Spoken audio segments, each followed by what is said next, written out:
A large graying werewolf in shining plate armor is sitting astride a Pegasus, with a radiantly glowing sword in his hand, staring out over the wall. There are scores of nearby soldiers lined up behind the battlements, many of them nervous-looking. A few keep steady faces. There are several nearby individuals who would normally be considered old, but the intensity of their demeanor sends the message that they are not to be trifled with. As the Iron Wolf looks out to the east over the sea of undead crashing against his wall, an arcane gate materializes in front of him, his men ready for battle. Out steps the powerful-looking wizard they all call King. His gnarled undead hand clenches into a fist, and his black, glowing eye pulses with necrotic intensity. When we last left you guys, you had just decided to flee the Inn of the Misty Pines. I'm going to skip some time here and move things along and just say you've stayed ahead of the undead horde, pulling the children along behind you, and you've made it to where the Mage's Tower used to be. There is now a giant smoldering crater in its place. Oh. That's good. Yeah, but is it cold damage?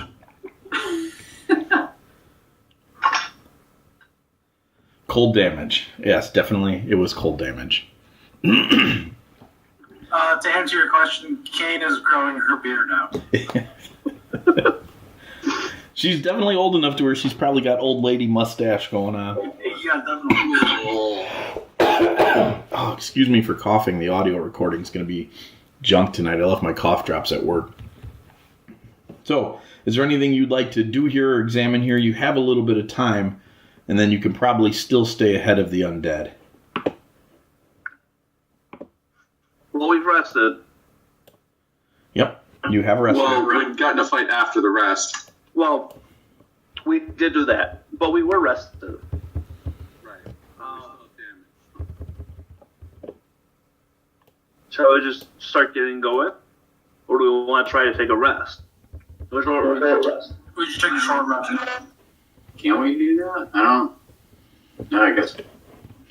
You do feel like you could probably risk a short rest. You've made some good time. And as you approach the Mage Tower, you knew it was gone before you could see the crater. There was a lot of debris in the area. There were stones, there were fallen trees that had been blasted out of the zone, which has not been difficult for you guys to navigate, but will definitely slow down the undead. Wait, somebody blew up the tower? Something blew up your tower. Nasty. Where are the children? They're still with you. One from the tavern as well? Yes. Okay. Well, I say we take a short rest real quick and heal up. All right, so you guys can spend some hit dice since you were still. Remember, add a d6. Hey, Mike. Yeah. Since we're taking a short rest, can I do some kind of roll to see maybe what percentage of the ball bearings I can recover? Before you leave the inn? Yes. You would not have had time. You would have said no We are percentage of ball resting at the bearings. tower, not the inn. Oh, we're at the tower. That's right. Yeah. Wait, what? I can't remember what happened. I thought we fought through. We fought at the inn, and then Mike fast forwarded us through the chase scene from the inn to the tower. Oh, got it. Okay. Never mind.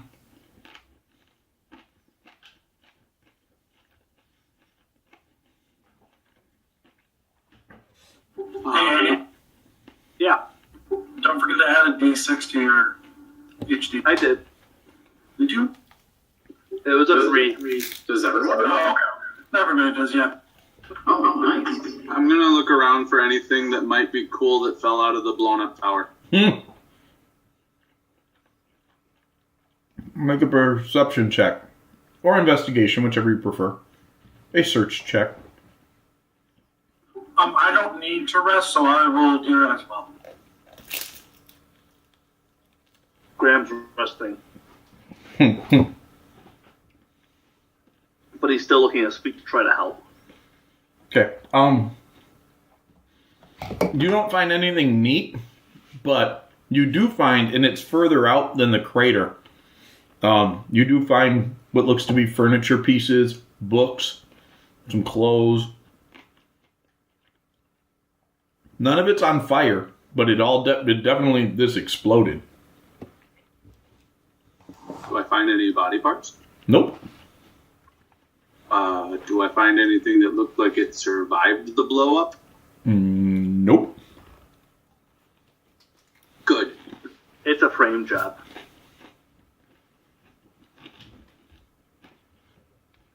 All right. With your pretty good perception checks, though, between Hush and Rudy both rolling a 23, there is magical energy pulsing at the base of the crater, but you feel like you would waste a lot of time going down to it. You could, but... How deep is this crater? It's about 100 yards down to the bottom. Ooh. It's almost a half mile around. Oh. Yeah, it's big. It's a big crater. I bet you blew up your own tower. This isn't just power. Don't be spreading rumors that you are unsubstantiated. Yeah, I agree with that. I think this was no, like for real. I think this was a defensive measure to do that and to wipe out a horde of. It probably was. Well, Kane came with the undead horde. This was the first casualty. Is there anything else you want to do? So, is there any equipment that looks like it's useful that we could use or replenish? No. It was pretty hard to find the stuff you found. Okay. Looking at this crater, is it going to be more expedient or less expedient to go around or through? You think you could move faster if you went through. However, if you went down into it, you might be able to slow the undead more because the terrain is more difficult going down. So if they tried to directly follow you, you might be able to slow them down, but you would be quicker going around. And is this How in would the the children path on the handle way? going down the path? The children would probably not handle going down into the crater as well as you guys would. So if we send, what if we send our two slowest around and the two quickest go down and through? So the two slowest around with the kids, and then Rudiger and I will go down and through. And hope to divide the undead's forces a little bit? Yeah. Well, I'm pretty quick. What? Yeah, but you have Just look at those legs. What was that? You have the big meaty legs that will protect the children. Well, I suppose. We're a little more nimble than I think you might be. I don't know. Graham values all feats of strength equally. My feet are not very strong. All the ladies love Graham's feet. All of them. Only the single ones, though. Oh, gosh. Not all of them. All right. You guys okay with that idea? Yeah, that's fine. Okay. So, you guys... Since Rudiger and I were the And ones I would that like to made use sense on the arcade. survival to. To expedite things? I would like to use survival to try to hide our tracks. Oh, okay. Yeah, go ahead and make a survival check.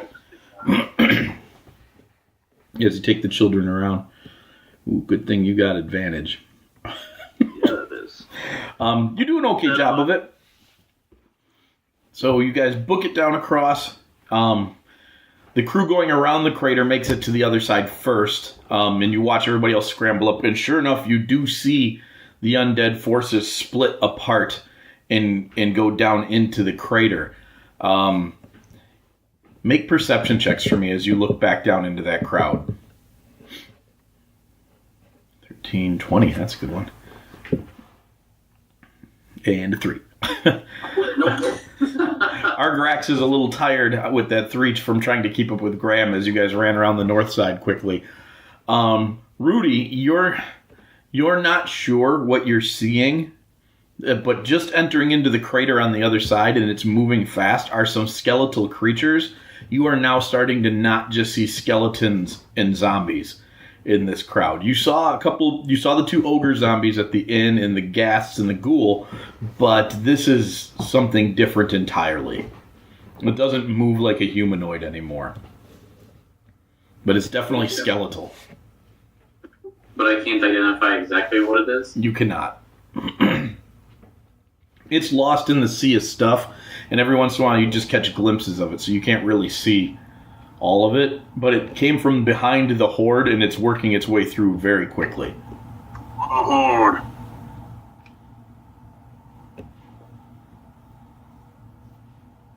Well, Okay.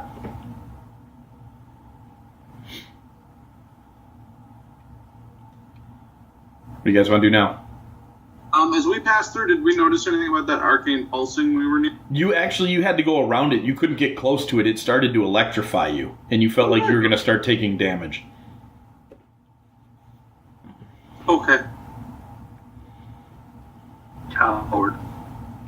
Can I throw a rock at it? You can. Throw a rock at it. As it gets closer to the center of it, the electricity basically disintegrates the rock. Huh. yeah, I think this was a self-defense, like, specifically activated thing. It may have been a little bit too powerful, maybe, but I think this was something that was done. We don't know anyone that would set up something like that. Hey, with magic happen. You never know. You never know.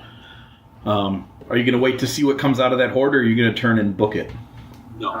I think we should go. Okay. So you guys start to truck through the woods again, and this is the same thing on this side of the tower as it was on the other side of the tower. There's debris scattered everywhere, fallen trees, but you start to notice something odd in the ground. Every once in a while, you pass a fairly large hole. Hole? A hole. Like a crater? Or like a burrow hole? It looks like something dug itself out of the ground here. I'd say like a zombie hole. Like a grave? No, it's not quite that big. It's more of a tunnel, but it looks like it came straight up from the ground. Like maybe the same kind of hole that the gas had come from, maybe? Oh, that's right. Somebody looked in that. That was me. It's the exact same looking hole. I mean, very similar. The scrape marks are similar to the one the gas tunneled and burrowed. These don't smell like the gassed one did, but something burrowed its way out here. Hey, Mike. Yeah. Do our characters know about the stories about the Titan of Bone? Oh yeah. Everybody talks about that still. A lot right now because this is about when that happened. Related to this? No. I don't think you would. Okay. When the bones from the Titan of Bones came up out of the ground, they more burst out of the ground. You don't see that here.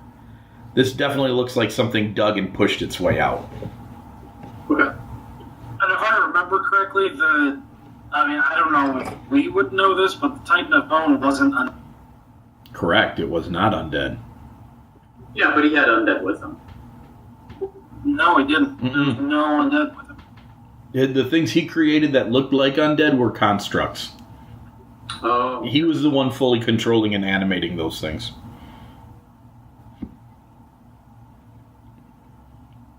But again, I don't know if we would know that necessarily, or if we would just remember that this giant bone thing came out and had other bone things.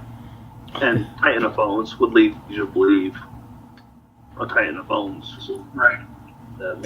Well, we should probably get a move on. Okay. Yeah. All right, so you guys continue to truck.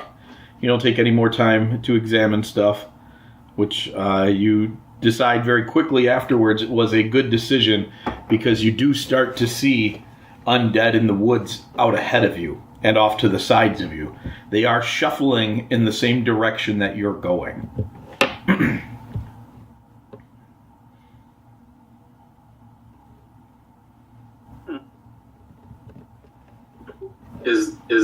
Does it look like we'll be able to like forge a path past them, or are we gonna come to? You're gonna have to be smart about the way you go. It looks like you might be able to run past them without them noticing. It also looks, from the amount you're starting to pick up on them, they could pretty easily catch you too. The few that you've already run past that were off in the distance, after you got past them, they have turned and they are behind you now.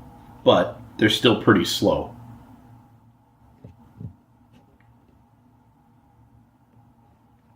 Josh would like to know if there are any undead nearby that are dead undead.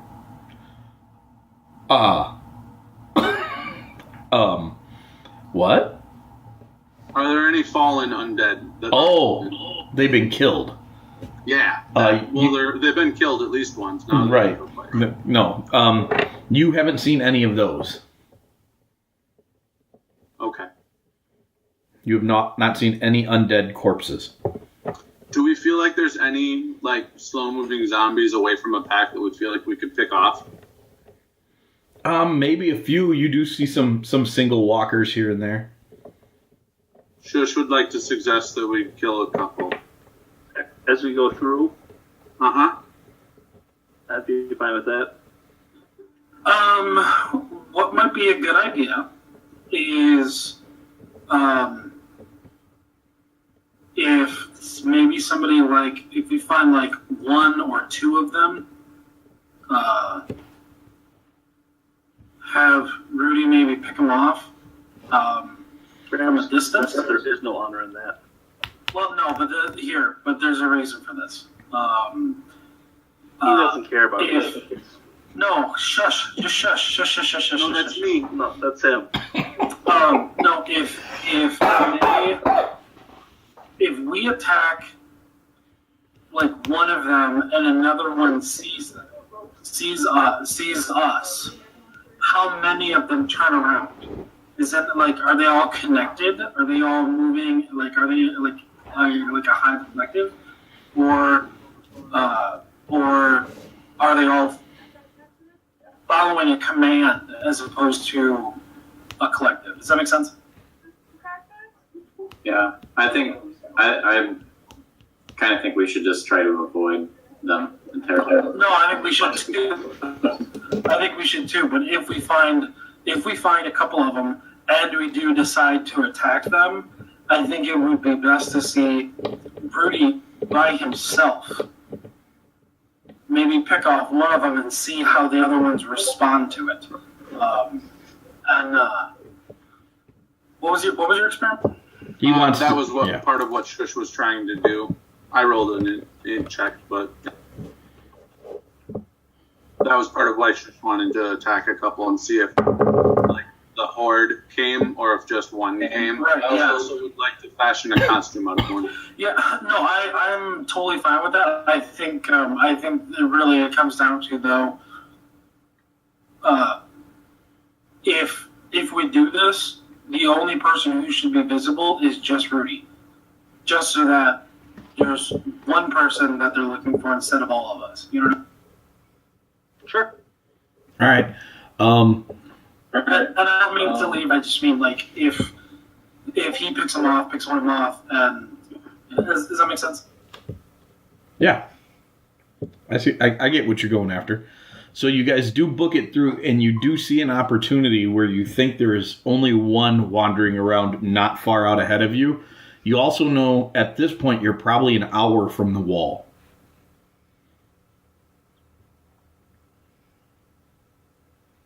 I mean, do we want to try this? Yes. I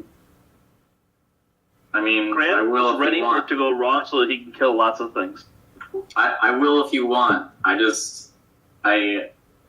feel like we shouldn't. but I will. I'll use the voice of the dwarf and say, these things almost killed the count.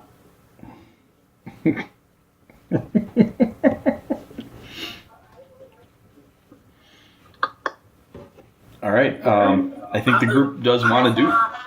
You said we're like an hour from the wall. Do we see the wall at all, or is it? No, the woods are too thick. But based on where you are after running for so long in relation to the Wizard's Tower, you've been running for about 12 hours, and you probably got about another hour to go. I would like to maybe wait till we have more of a defensible. If they are all connected, I would prefer it to be someplace we have more defensive. Like if this goes wrong, we should have. Okay. I mean, you can definitely avoid this guy if you want.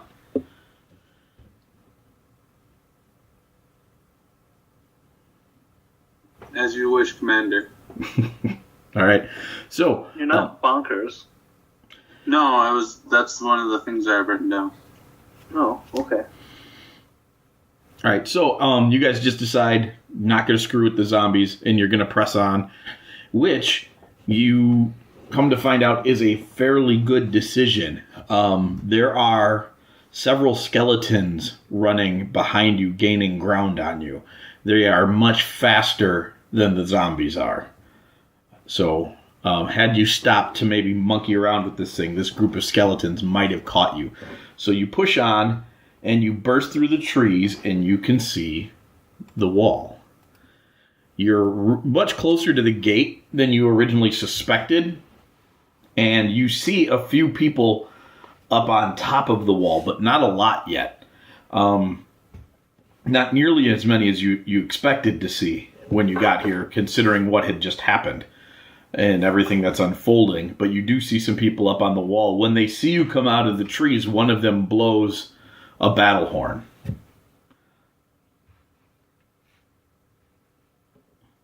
Are they within like earshot? From the tree line? Yeah, they barely, but they would be.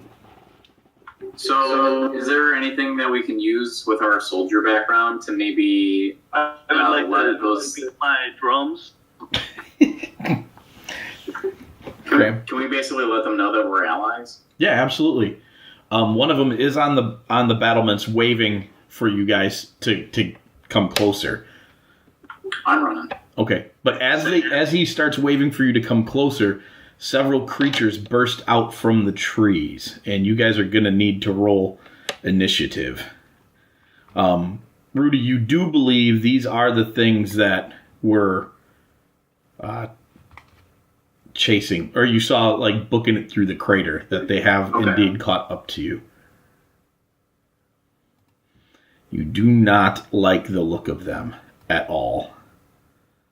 Graham's going to wait for them to attack before he does anything. Okay. Mostly because he rolled a 1. All right, what you see coming out of the trees near you guys are two very snake-like creatures. One of them is pulsing red, and the other is pulsing blue. Or more of a purple, really. Yeah, purple. And running up behind them are multiple skeletons that are also closing in on you guys now.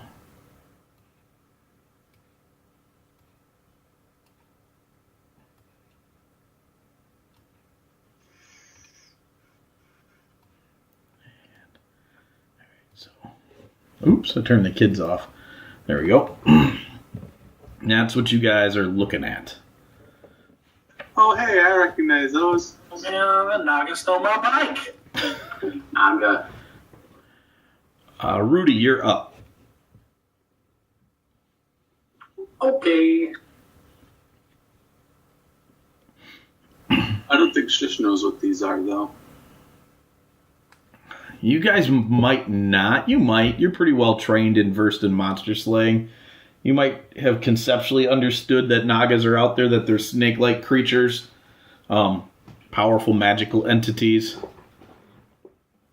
Mike, I'm going to hold my turn until after Argrix goes. Okay. So that's going to bring up the red bone naga, who is going to cast a lightning bolt at Graham and Rudigar. So I need you guys to make dexterity saving throws. Bring it.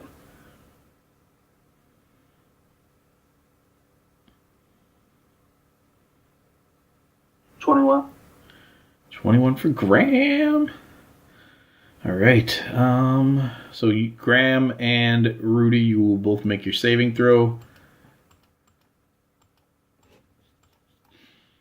And you guys will take 16 points of damage as this lightning bolt rips through you. And that's going to be the Naga's turn. Argrax.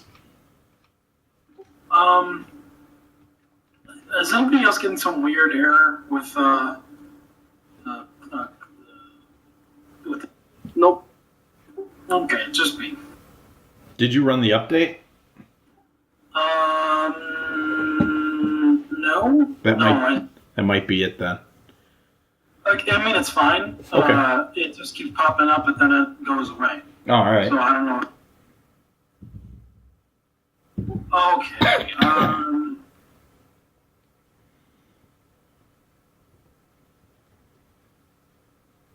Sorry, give me 1 second. Do these... Are they carrying anything? Which one, the Nagas or the skeletons? The Nagas. The Nagas are not carrying anything. What about the skeletons? Skeletons look like they have short swords or short bows. And short bows. Not or. Okay. Alright.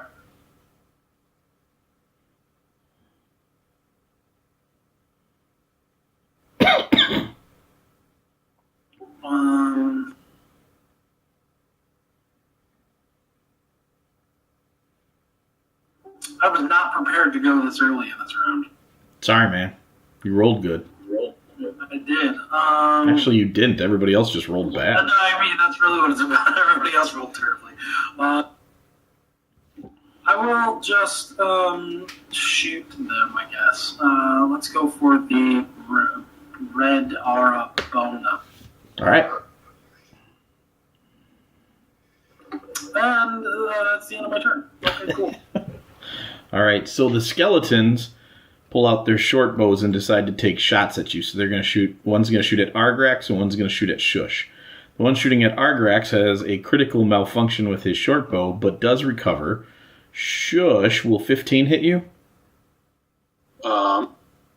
Negative. I have a 17 AC. All right. So Like, just a reminder that I still got to take my turn. Oh, yeah, you do. Totally. You waited till Argrax took his. They can go since, like, no one's targeting me. I don't think it's really a big deal. Okay. Then go ahead and make your move then.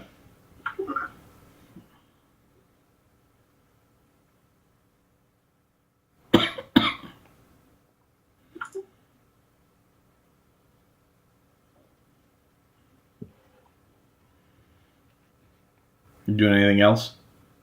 Yeah, I'm gonna do insightful fighting. So Okay. I'll launch a bow. Gotta roll insight.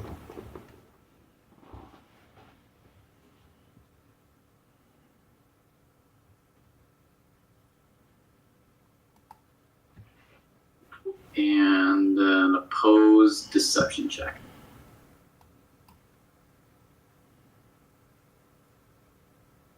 Oh, I bet he made that. I rolled an 18 on the dice, and I'm sure they have... Yeah, they have a +3 to their charisma. Ooh, okay.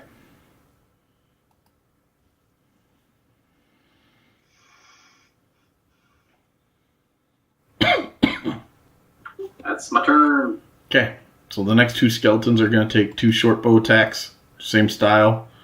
Now you're skipping me. Oh, yeah, sorry, Shush. My bad. Go ahead. Which ones shot at me? Was it the center two? No. 1 and 3. Yeah. So the outside, the flanking ones. Okay, and the red Naga is already gone.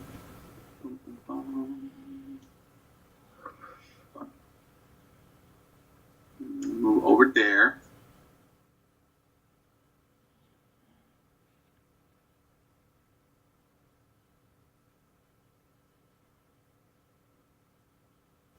Can you put your Naga in a square?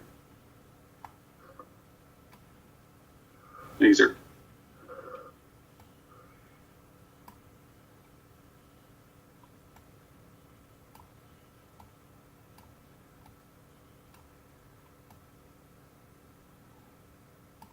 Everybody's in a square now. All right. You whack it with your quarterstaff, punch it in the face. Yep. I think that will be everything. All right.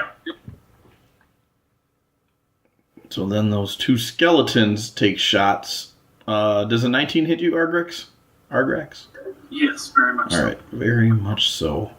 So one of them will hit you, the other will miss you with their short bows. You will take 4 piercing damage as an arrow strikes you.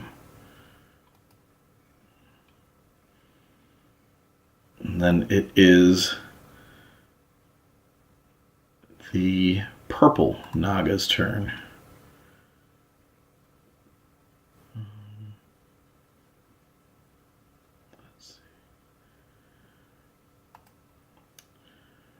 Rudy, make a wisdom saving throw.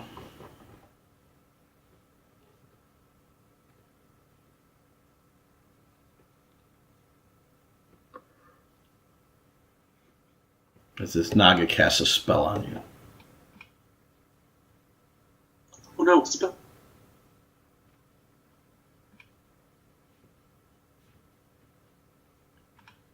Rudy? Oh, he went AFK. He just said that. Oh, he did. All right. I'm going to make it for him then. And he's lucky I did, because that's a 19 on the dice.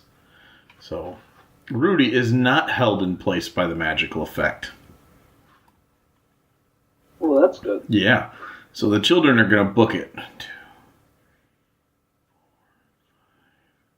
Well, good. I don't have to yell at them.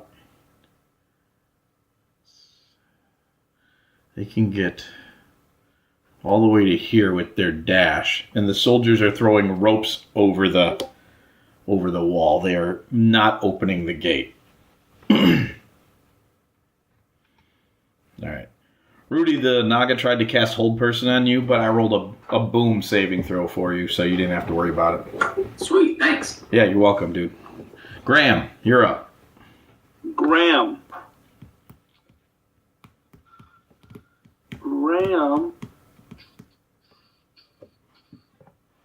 is coming over here, letting out a ferocious yell while raging.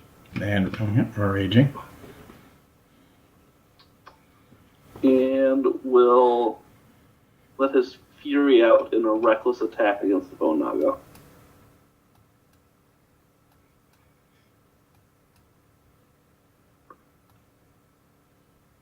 That'll be it.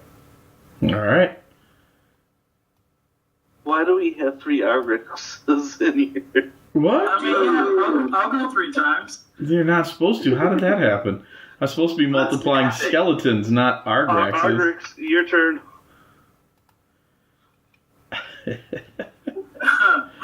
That's not who was supposed to get multiplied. At the top of the round, you guys do watch as 4 more skeletons come up through the back of the woods.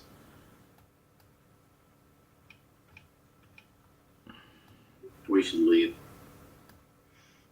Yeah, I was just thinking that. Let the children get to safety.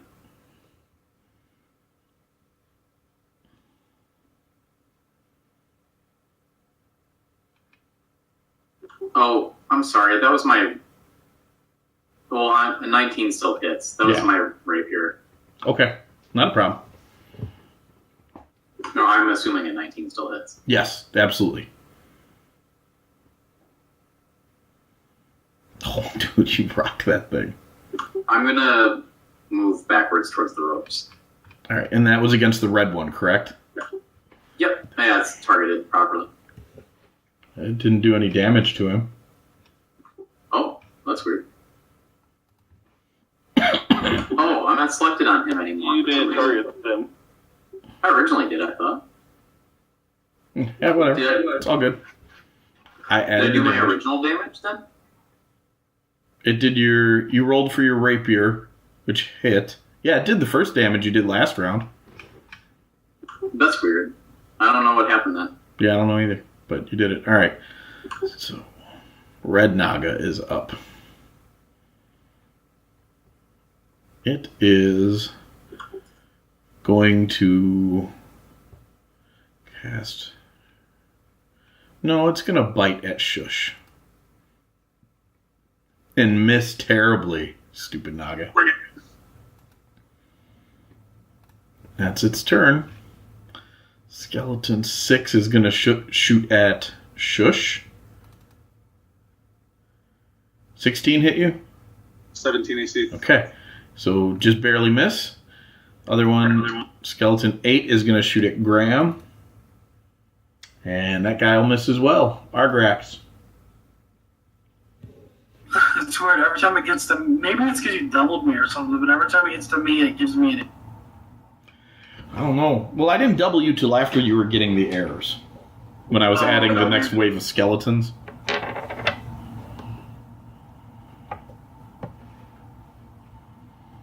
1 second.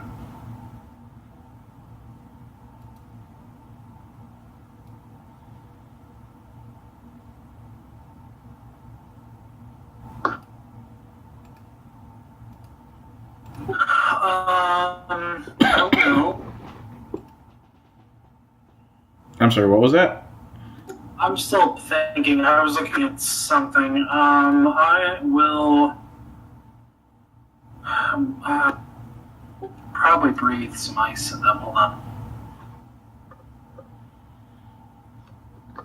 Is it cold ice? That's a fair question.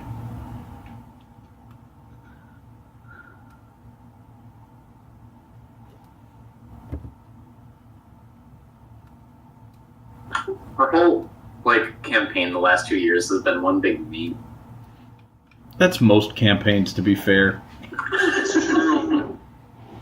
Ryan, I need to get you in one of mine sometime. You'll laugh your head off. Unless I'm killing you, then you won't. Okay, so I'm gonna hit those 3. Skeleton 4. Hold on.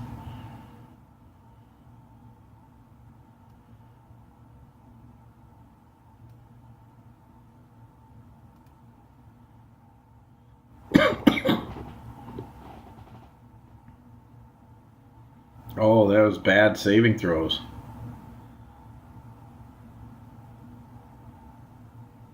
Well, that was good damage. Better than average. And then I will run away.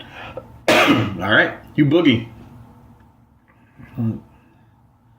That's going to go to Skeleton 1, who is down by Graham, so he's going to take a shot at Graham. Man, I can't roll for crap again this week.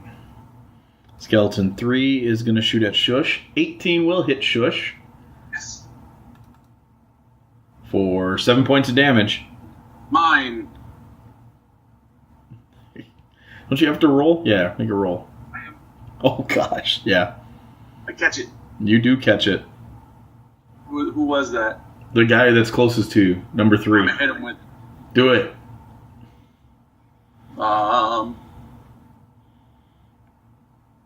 I hit him. Yep. You stick him. So 1d6 plus your...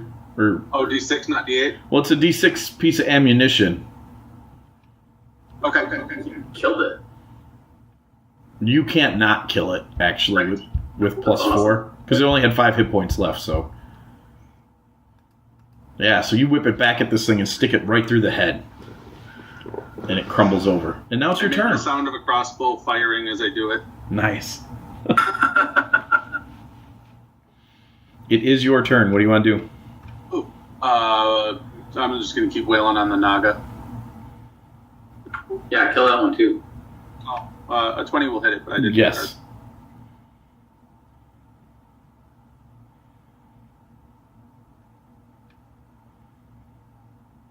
That won't. Mm-mm. No, you're all right. And that will. I'm going to move around it. Do I feel like this thing can provide me any modicum of cover or no? No. I'll do it anyway. Now on my turn. All right. That brings up 1, 2, 3, 4, 5.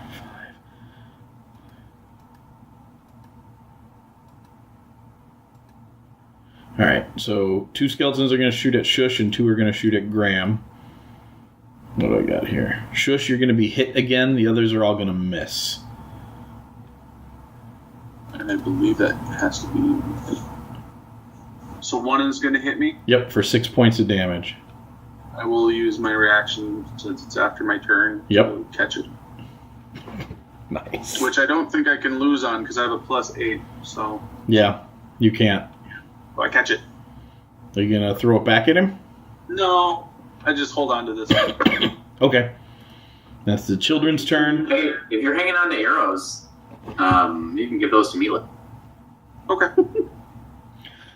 The children begin climbing the 2 ropes that have been lowered down by them, and now the 2 of the guards up on the wall are shooting bows at the Naga. And one of them will hit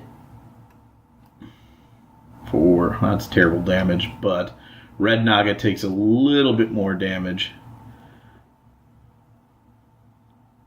It looks like it's barely standing at this point, barely holding itself together. And that's going to bring up Graham. Ooh, I didn't like that. Graham is going to do again. Were you guys getting advantage on their attacks against me? No, they weren't. I forgot all about that. That's my fault, though. I should know I always have advantage against you unless somebody makes it so you don't. Yes. I should know that by now after all these years of playing with you. Critically hit the purple Naga. I see that. Clobber it for 15. And he's going to step this way. All right. That's your whole round then? Yep. Okay. Rudy.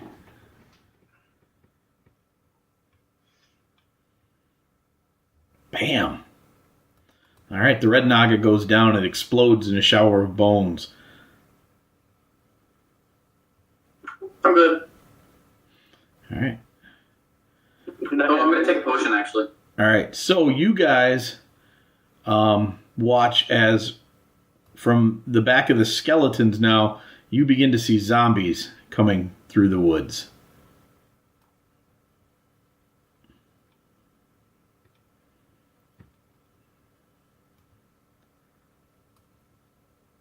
But the children are inside now? The children are currently climbing up the ropes. They are not safe yet. And let's see. I got 2 Skelly attacks. I got Skelly at Shush and Skelly at Graham. That is a 20 at Shush and a 7 at Graham. Is that with advantage? No, it's not. Thank you. Such a good man. That's still going to miss you. It's only an 11. Let's see. Shush. You don't have a reaction yet, correct? You'll take 3 points of damage.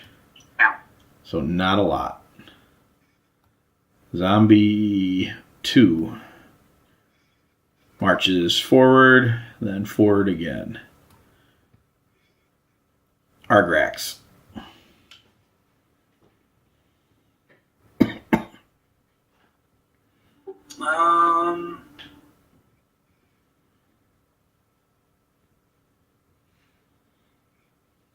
I'm going to put Fairy Fire on these guys. All right. Excellent call.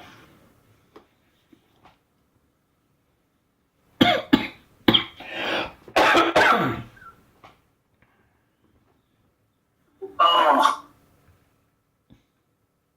Mostly an excellent call. Yeah, well, it's a good attempt anyways. That was a good attempt. You got one. That's terrible. One of them. Skeleton 1. He's all glowing. He's sparkling. He's fabulous.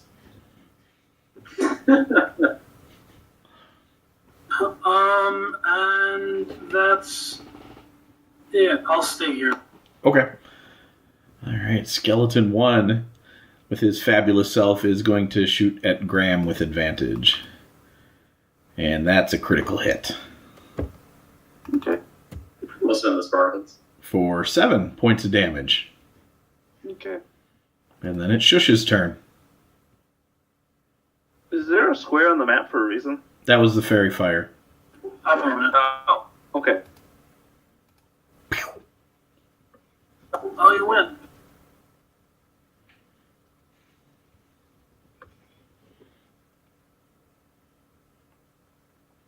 No, I'm not going to move there. I'm going to move there first, so I can make my radiant attack against Zombie Boy.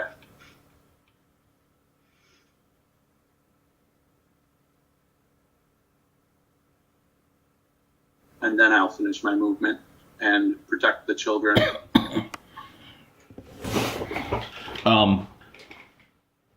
There are 2 still on the ground. Marlamir and Razia are still on the ground. All the others are climbing up.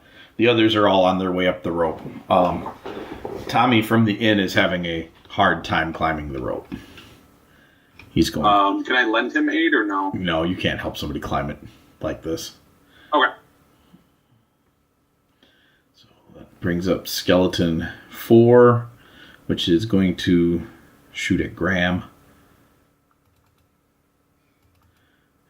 And hit Graham for 7 points of damage.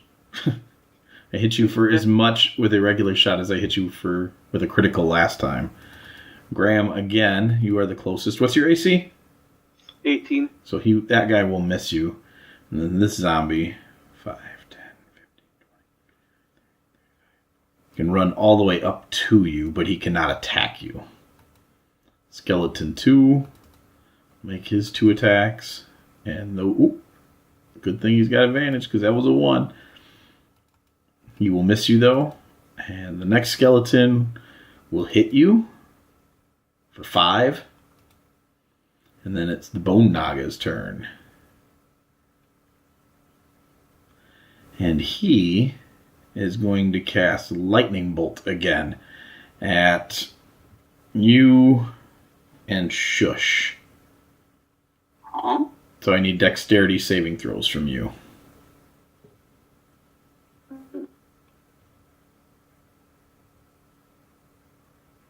Well, that will be full damage this time.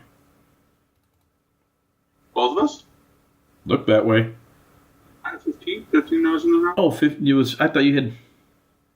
No, Graham doesn't have advantage. Got it. How far down I got the combat tracker, I just saw the 2 numbers, and I thought that was both you guys.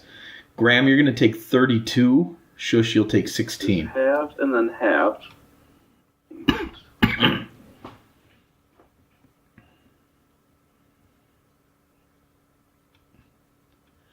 And that's the Naga's turn. And now all the children are on the rope, and there are 3 guards on the wall now shooting. They are all going to shoot at the Naga, seeing as how it just launched a lightning bolt.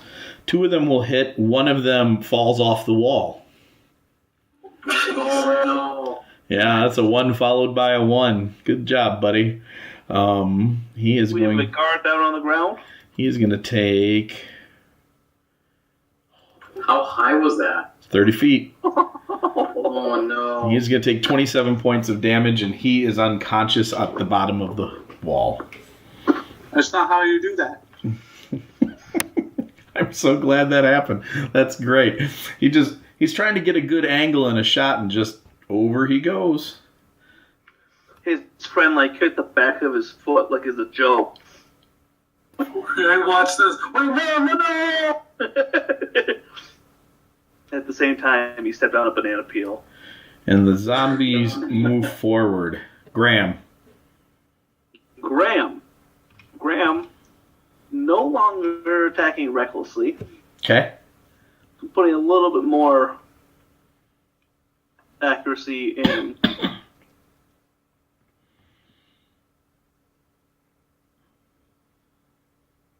And he's going to use Shield Master to push him 5 feet. Sounds good.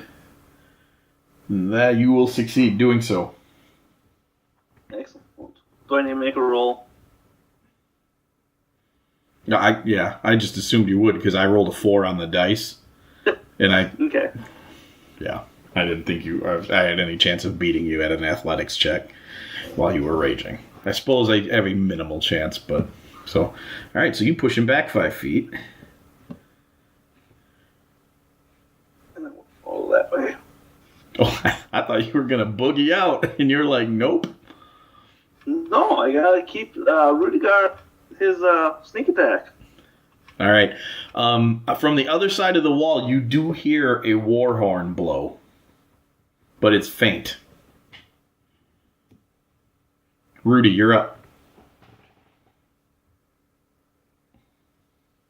Rudy, you had one job. Oh dear. And the shot goes wide. Yeah, I can't do anything about that. Nope. Okay. You said the guard is unconscious? Yeah. I'm gonna bring him up with my last potion. Okay. So, which square do you want him to be in so that... Because I'll just use the rest of my movement to kind of get back to where I am. Yeah, that's fine.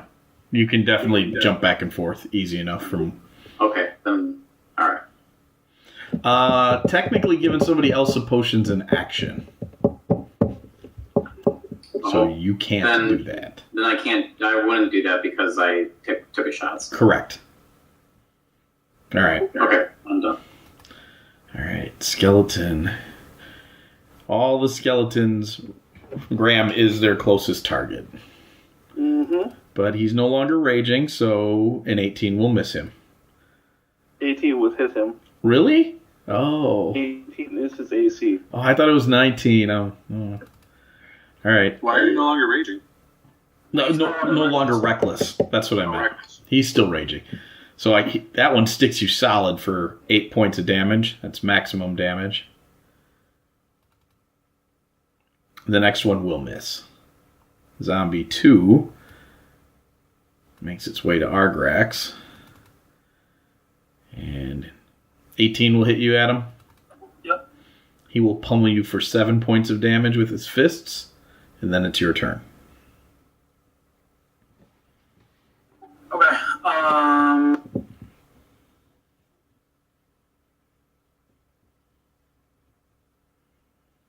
I'm gonna do a blade flourish, but I gotta tap.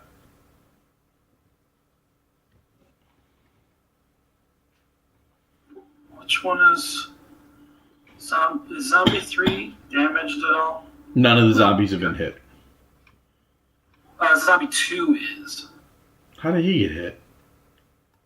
Did I breathe fire on him? Is he the one that I... No. How did he get hit? Did archers... No. I hit one of the zombies with a ray of sunshine. There you go. Okay. So I'll attack Zombie 2 then. Nice. Okay. Alright. Hey, that makes you Excellent. can't get back up. Get him! Okay, so... Plus... This is also going to be double? Yep.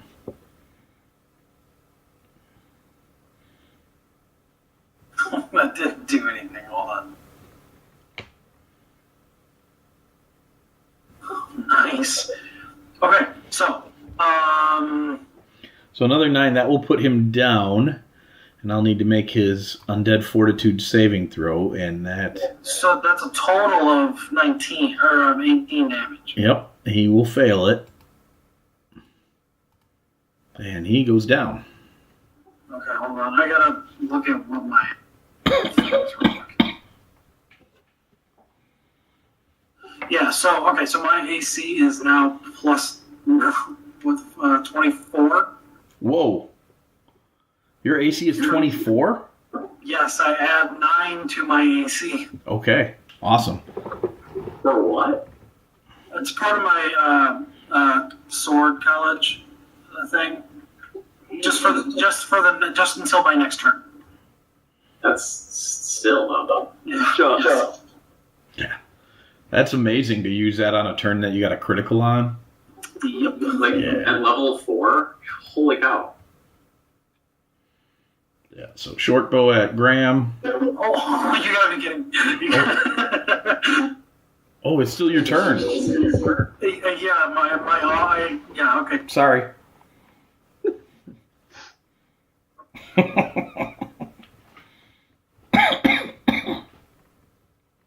Yeah, alright, so that was a good round. Yeah, that was a pretty good round. I'd say. Decent. Skeleton's gonna miss Graham. Shush's turn.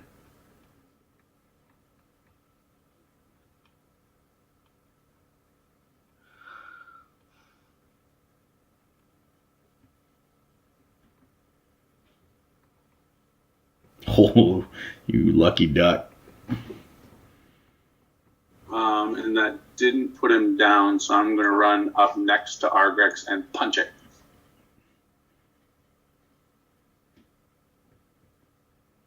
Ha! Take that. I did radiant damage, so there. Yeah. It does not get up. And that was 30 feet of my movement. I'll move back 10. Sounds good. Let's see.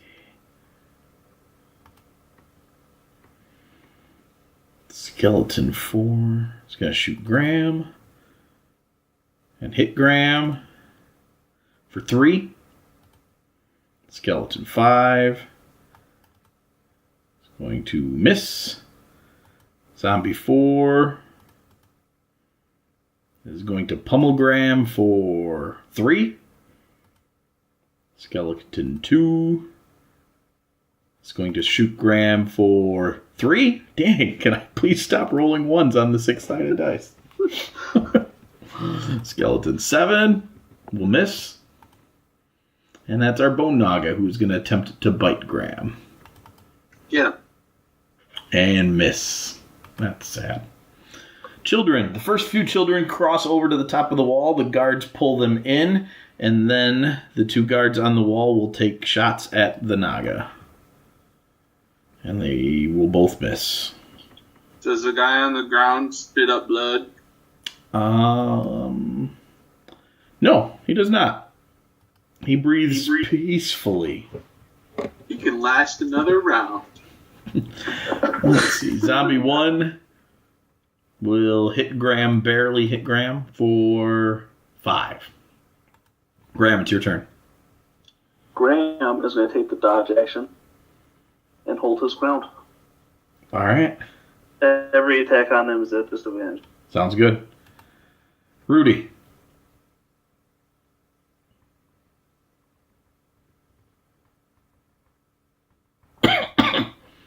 So you nailed the Naga pretty hard, but it's still standing. Dang, son. Rudy, I was counting on you that you killed that one. I was counting on me to do that as well. You hear a lot of commotion up on the wall now. How far are the children up? Are like all of them on the rope? All of them are now on the rope. 2 of them have gotten to the top of the wall. Okay. So where's the pretentious dick? He's one of the ones that went first. Of course he is. Let's see. So Skeleton has disadvantage on Graham. And will miss, thanks to disadvantage. That's a crit and a nat 1. So he's not going to do so good on his next attack. Argrax. I'm going to cast Enhance Ability on Grant. So he has, not that this is important, but he has advantage on Constitution saves. But he also has, 5 extra temporary hit point. Oh, hey. So that's an extra 10. Thank you. No problem. And then Skeleton 1 no longer is... Very fired. Wasn't doing you a lot of good anyways. Not really. All right. So it's his turn. He's no longer feeling as fabulous as he was, and will miss because he's not fabulous. Shush. That dodge action saving your butt, I would have hit you every time without it.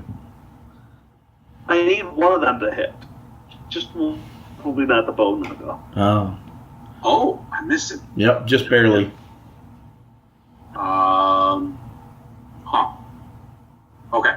I will run over here and punch Zombie 4.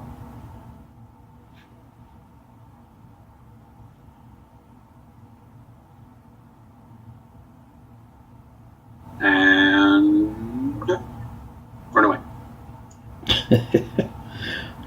Do I get an attack opportunity on you? Yep, absolutely.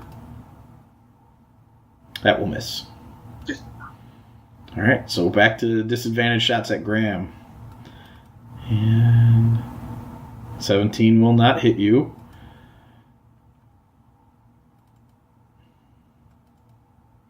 That's going to miss you. Zombie will miss you.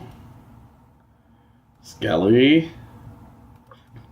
Andy is going to miss you.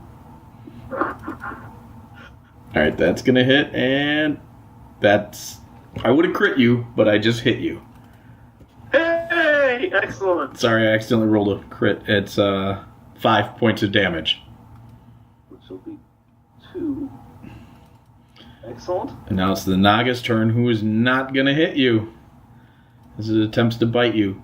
Alright, 2 more of the kids make it up, and let's see if these guards can do something this time. There are more guards on the wall now. 2 more run up, and one of them is going to critically hit the Naga. Maybe it'll go. Finally. Oops. And not for a lot of damage, but the guy who hits it regular does more damage than the guy who crits. But total, they do 13 points of damage to the Naga. And it goes down. Yay! Just barely. You feel like they struck it for exactly how many hit points it had. And this zombie attempts to pound Graham and cannot do so. Graham, it's your turn. The bottom of the rope is available now if somebody else wants to start climbing. Graham is going to take the dodge action. Okay. You guys do see what constitute as hordes now coming through the room. Not just singular, the forest. Not just singular undead. He will also yell at the group to get moving. Starting with Rudy. Yeah, Rudy, get up there first because you can still attack while you're up there. Okay, and depending on how Oh, whoops. Hang on, sneak attack. Extra 6. Okay. What was that on? Zombie 4.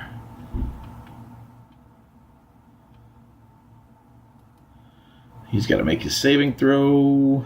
He does. That one goes down, but gets back up.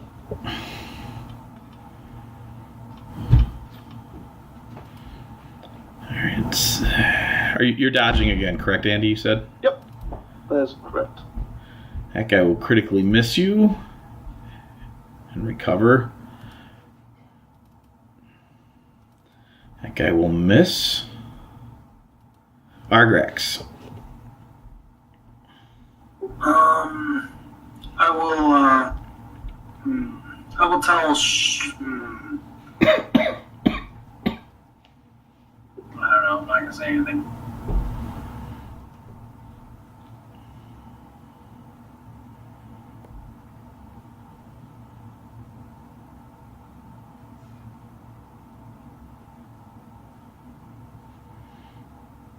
So you lay into the zombie with your 2 attacks, and you knock him down. Is that the one that went down before?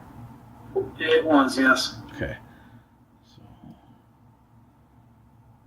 he will make his saving throw and get back Douche. up. He looks like he is falling apart, though. He doesn't look like he came up with nearly as many hit points as he went down with. Or he did last time, I should say.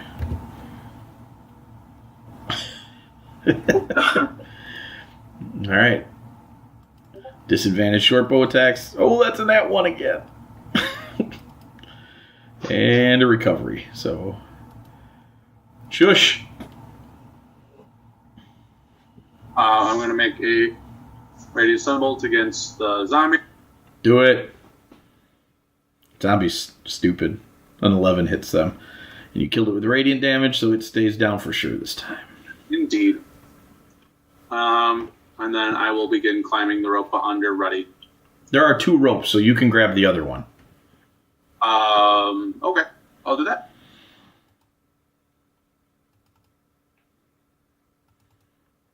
Skeleton misses. Skeleton misses. Skeleton misses. It's so funny, I want to hit you so you can keep your rage. Misses. Alright, it is just now Marlamir and Razia on the rope. The other children have made it to the top. 4 guards on the wall take shots. All 4 of them are going to hit that zombie.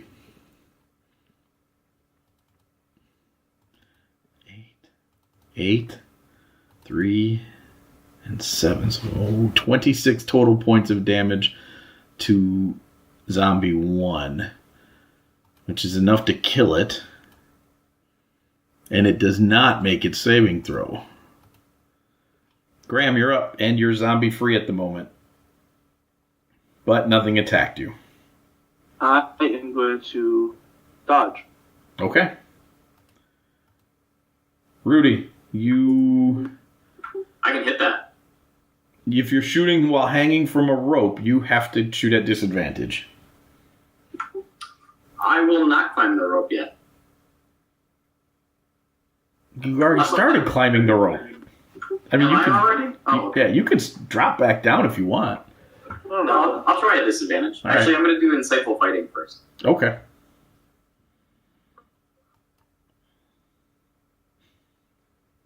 Roll good. Nope. Dude, that rolled right off a 20. It did. Unfortunately, you feel your insightfulness did not take hold.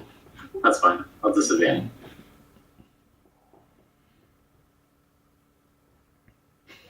Ah! Alright. You wallop the skeleton. Alright, these guys are going to shoot at Argrax because he's now the closest. What's your AC? 15. 15. I'll hit you once. Shame I wasn't shooting at you last round. For 5.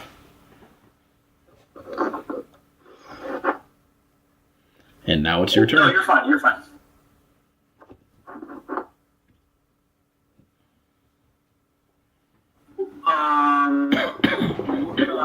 Who's? Wait a minute. Hold on. What's the range on a hand crossbow? A hand crossbow is 30. 30. 30, 60. Um, Or 30, 90. One of those two. 30 to 120. 120, wow. Yeah, but it's fine. You could take a shot, it would just be a disadvantage. No, I was wondering if I was close enough to hit him before he ran away. Gotcha. Which I don't think I was. Who's climbing the ropes right now? Rudy and Shush. Okay, so I just will hang back here. You're not going to shoot at disadvantage? Yeah, I will. That one.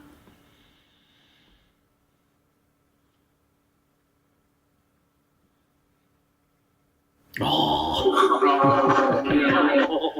Man, it's so sad to see a 20 go to waste on a 1. But on a disadvantage roll, I mean. Alright, these guys, they shuffle forward to get better accuracy. And they're taking shots at Graham at disadvantage. So I just wasted a 20. But I do hit you this round, Graham. But you're not raging anymore, are you? I'm not. 7 points of damage then. Shush, you are halfway up the rope. You will be able to get all the way up this round. As the last kid climbs over the top, and you are much faster climbing than the children. I was going to say, I'll use my full round action to make it up. I don't want to attack anything. I just want to strip. Well, you can make it up with your movement, because you have 40 movement speed, right? I do. It's a 30-foot wall. You made it halfway up before, so... Oh, cool. Then I'll take a shot with a light crossbow at Skelly number 1.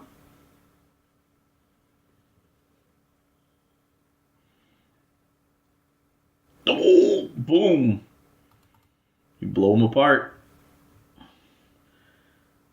And then, yeah, I'll end my turn. All right.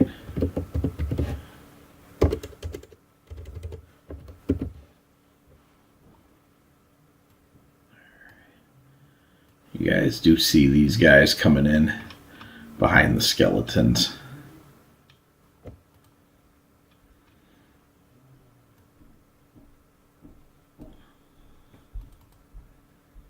Oh man, this poor...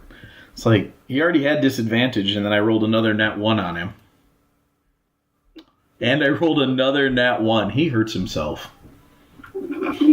He falls into a nearby hole. He was already at disadvantage from last time. You watch as one of his ulnas in his arm cracks, and he takes 6 points of damage. Jeez. Loser. He didn't drink enough milk in his life. No, he did not. So he's going to come forward. And disadvantage. 2 19s. Graham, you're stuck for another 5. I see how it is. I waited till you were no longer raging. That guy will miss.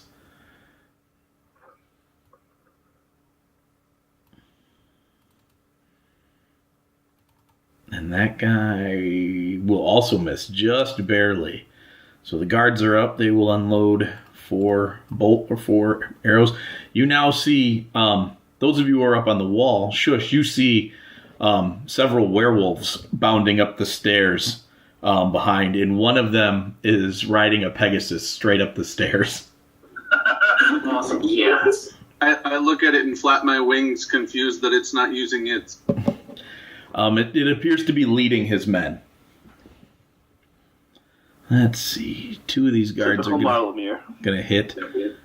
Indeed. Why use his own 2 feet to grace the ground? Shut up. Skeleton 4 will be killed by the guards. Graham is going to huck a javelin right at this guy. Do it. So close. Nailed him. And then is one of the ropes empty? Yep.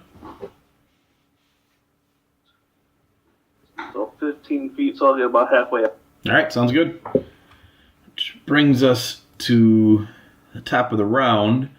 Rudy, you can get to the top of the wall with your movement now. Great. That's what I was going to ask. Yep. So I'll do that first and then attack so it's not a disadvantage. Do you want to try and incite the skeleton again? Yeah, since I don't have to use my dash for extra movement, yeah. You were probably going to get it this time. Sweet. Just don't roll a 1. Actually, you'd still beat him.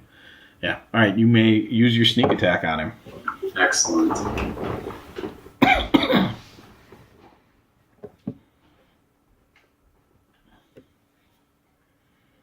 Mike, you got scolded by my wife for saying. Oh my gosh. Oh, I can't believe that someone killed it.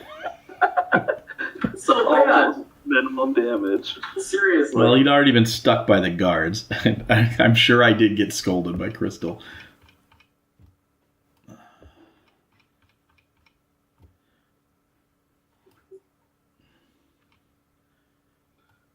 I'm just going to yell towards Ardrix that he might want to join me on the rope. Keep working on it, buddy. Well, he's going to get critically shot by a skeleton first for 10 points of damage. And then 8. Wait, 10 and then... Oh, 8 is the... Okay. Yeah, skeleton 8, sorry. And then you're going to get hit again for 6 more. Jeez, okay. You deserve this.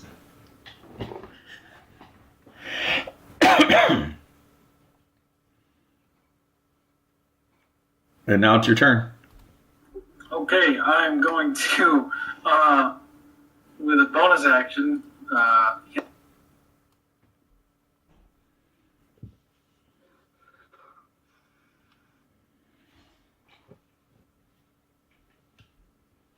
That's a good healing word. yeah, not terrible. Not terrible. And then I'm going to climb up the rope. All right. All right. Hey, You can use your dash so you can make it the whole way up. Did what? I'm sorry, Tony? Did anybody get the guard that was down there? No. Actually, he would have actually rolled all of his saves by now. Well, he would have rolled 2 more. I forgot about that. Yeah, so did I. Yes. He is stabilized and just unconscious. Fish is gonna go get him. Graham will go get him. Yeah, Graham's like right next to him. Graham's like 10 feet up off the ground, though. Oh. The guards above yell for you to tie him to the rope, Not the neck. and then they can pull him up. Stop on that. Graham's not that bright, so I just had to clarify. All right. So, Shush, it's your turn. Oh, wait. Brains and brawn. I'm overwhelmed by all of the scary big tokens, but I'll just go ahead and...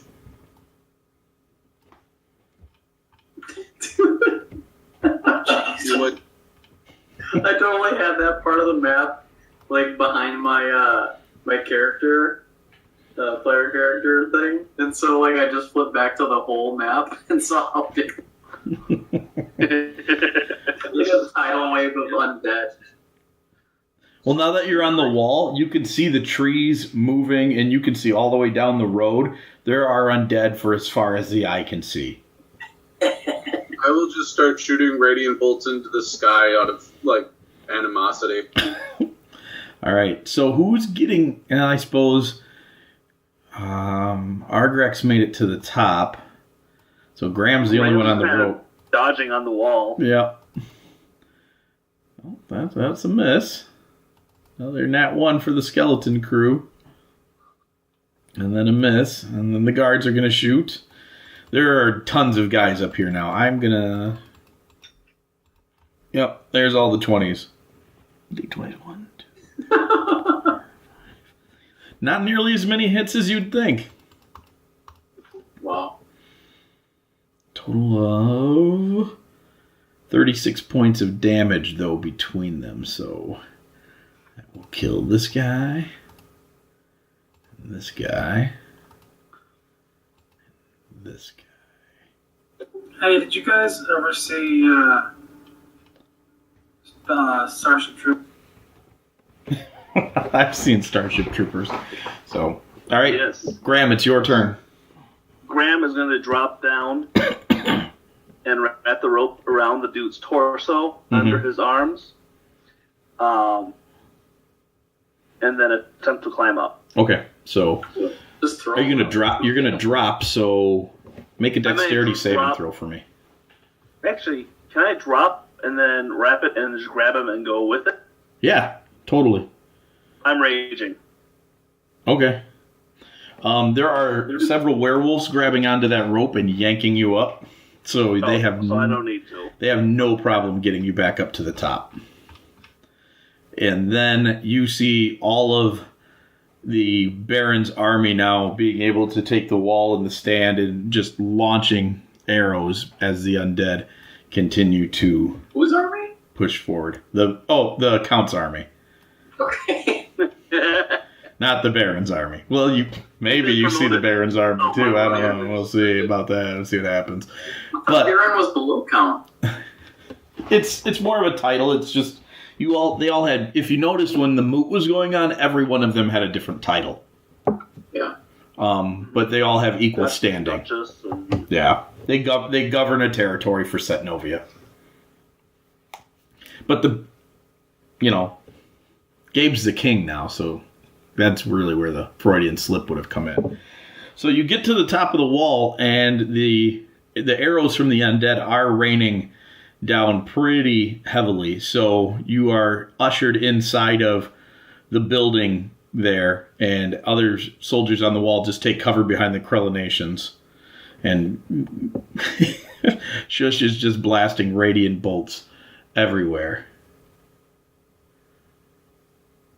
Let's see. So where are we at? You throw your Do you have that many javelins? You might want to I am save some now of those. out of javelins. Oh my god. You watch as tons of undead are being killed by the arrows being from the return fire, but there's just so many of them. They actually have started to smash themselves into the wall and climb on top of one another. So you guys are pulled into this center area here where the children are, along with the children, and Marlemere is hugging the kids as he comes in, and several of them are like, Uncle Marlemere, and Marlemere, the grandson, is like, Father and Grandfather, and you see one of the other werewolves being hugged by this kid. So you realize that Marlemere II is also a werewolf. And nobody seems to mind. And then Marlemere looks at you guys, and he growls, and he's talking, but he says, I can't thank you enough for saving the children. We thought them lost. Kneel. I'm Neil. Yeah, I probably already would have been. Okay. Yeah, apparently that is not an emote that I can type. No, it's not. So he pulls out his Holy Avenger, and he does the knightly touch on each of your shoulders. And he says, I'm giving you field promotions to knight commanders for the safe return of these children. And the kids are just rambling stories about all the things that you did and how you killed ogres at the inn and how the inn smelled bad. And then he asks you to rise. Margaret trapped the kids in the room with the undead. They don't tell the story quite like that. But he asks if anyone needs healing. Yes. So several of the healers come over, and there is some medical healing that's administered, so you can use your hit dice to heal. And you can add a d6 to every hit dice you spend.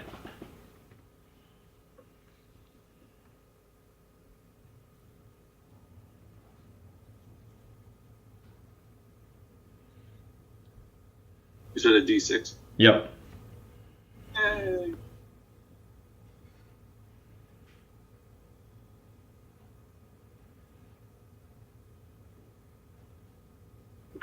Mike, is it possible to resupply arrows Yes. here on the wall somewhere? Absolutely. This central keep above the gatehouse is well stocked with missile weapons. What about javelins? There would be a number of javelins you could get as well. Mike, can I replenish all of them, or is there a set enough? No, you can replenish all your ammunition. I'll still give you the one I caught from the skeleton. Sweet, thanks, man. That's like a special one. I'm not firing that one. I tell you, it's magic. So all of this takes a little bit of time. Are there any questions you want to ask? Or talk to anybody here? I think my biggest one for Count Marlemere would be what I would just want to understand what happened, because they were on their way west, going towards Skystone, right? Yep, they were going to Castle Skystone. Okay. And now he's back over here. So how did he get here and what happened?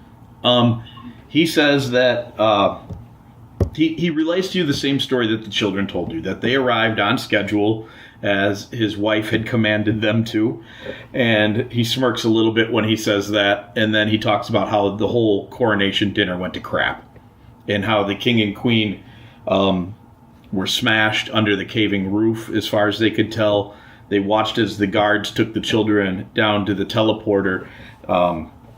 St. Cain, he and several others from the castle fought off the undead that were coming into the castle, and then got as many people down to the emergency teleporters as they could. They all ended up in different places. He ended up, luckily, him and the group that went through with him ended up on the far side of Barovia. And so he quickly made his way back, gathered his men and his soldiers, and made a break for the wall. Does he know if anything's happening in the Kren then? What? If he ended up on the other end of Barovia, does he know if anything's happening in the Kren Empire? As far as he knows, no. There had been some magical communication to and from the Kren, but nothing seems to be going on. This seems to be a Setnovia issue only. Roger. But yeah, he for the most part tells you the same story. He thinks he knows where Lady Kane is at the moment, but he's uncertain. What about the king? As far as we know, King Gabriel has been smitten. He doesn't know. He did not see the king or queen after the roof came down on them. They tried to clear the rubble, but there weren't enough men or strong magic users in the room to clear the rubble before the undead started swarming the castle again, and they had to flee. It was 3 stories of the castle that came down on them. In the opening, didn't you say that Count Marlemere saw like Lich Gabe coming out of a board? That was the opening I read you, but that event has not happened yet. Okay, like I didn't want to metagame that. I just wanted to see like if he would say anything like that. But as far as we know, there's because we obviously don't know that. Correct. So I was just trying to see like if he would say anything like that, but he hasn't said. No, he hasn't. While you guys are talking, one of the men on the wall, one of the archers, comes in and says that the undead have quit firing arrows at them. So Marlemere begins to walk out of the room, and as he does, another man carrying a glaive comes running up the stairs, and this person you recognize as Grayson Kane. I wanted to stop Mar before he left. Sure. I want to give him the shield from the dead dwarf and just tell him that caves show up out of nowhere. In the dwarf's voice. He looks at you, and I mean, he's talked to you a few times before, so he understands how Kenku work. And he kind of extrapolates what's going on with the shield. And I also have his ring. Okay. And a battle axe. He would tell you to keep the battle axe. He takes the ring, and he asks, "Who's the leader among your group?" I'm going to point at Argrax. Oh, all right, sure. Graham stands tall.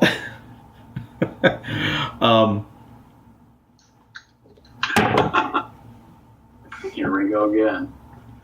He gives Argrax the shield, and he'll put the ring on Graham's finger. And then the last thing before he leaves, because I'm going to ask him, will I see you again? Come with So me. sad. Yes, my friends, come with me. So he wants us to go with him? Yes. And Grayson comes in, bows before him, and he says, "My lord, he says it's the throne." And Marlemere says, "I surmised. Come with me, Grayson. This isn't your fault." And Grayson looks like he knows this is his fault. And he leads you guys up a ladder to the top of the wall, and you look out over it, and there out on the edge of the horizon is a huge glowing ball of energy. And Grayson and Marlemere look at each other and exchange a knowing glance that nobody else really understands. And you guys are now looking out over this army. Several other people begin to make their way up to the wall as well that have ridden out with the Count and his entourage. Most of the Ember Knights are there. The newly crowned Baroness Eliana is there. She made it out, and she is safe here. Many from the garden have come. The Dwarven Cleric of Knowledge, who's leading them now, Magda Stonesight, is there. A lot of the oh my gosh, I got out of step in where the narrative goes, so now I'm pulling pieces out of this. A lot of the people you recognize of import that were in Barovia, sure, I'll get right back to you, that were in Barovia that did not go to the the ceremony have joined the count now on the wall. Shush, what would you like to say to Mar? So at this point, I do feel like he's leaving our presence. No, he's leading you up to the top of the wall. You're all standing with him. Okay, I'll save what I have for when I feel like he's leaving us. Okay. All right. Then I am going to wait till Andy gets back before I go to this next part.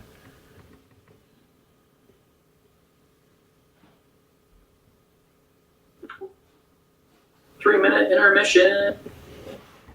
Maybe. I want to run and get some water. My throat's getting rough.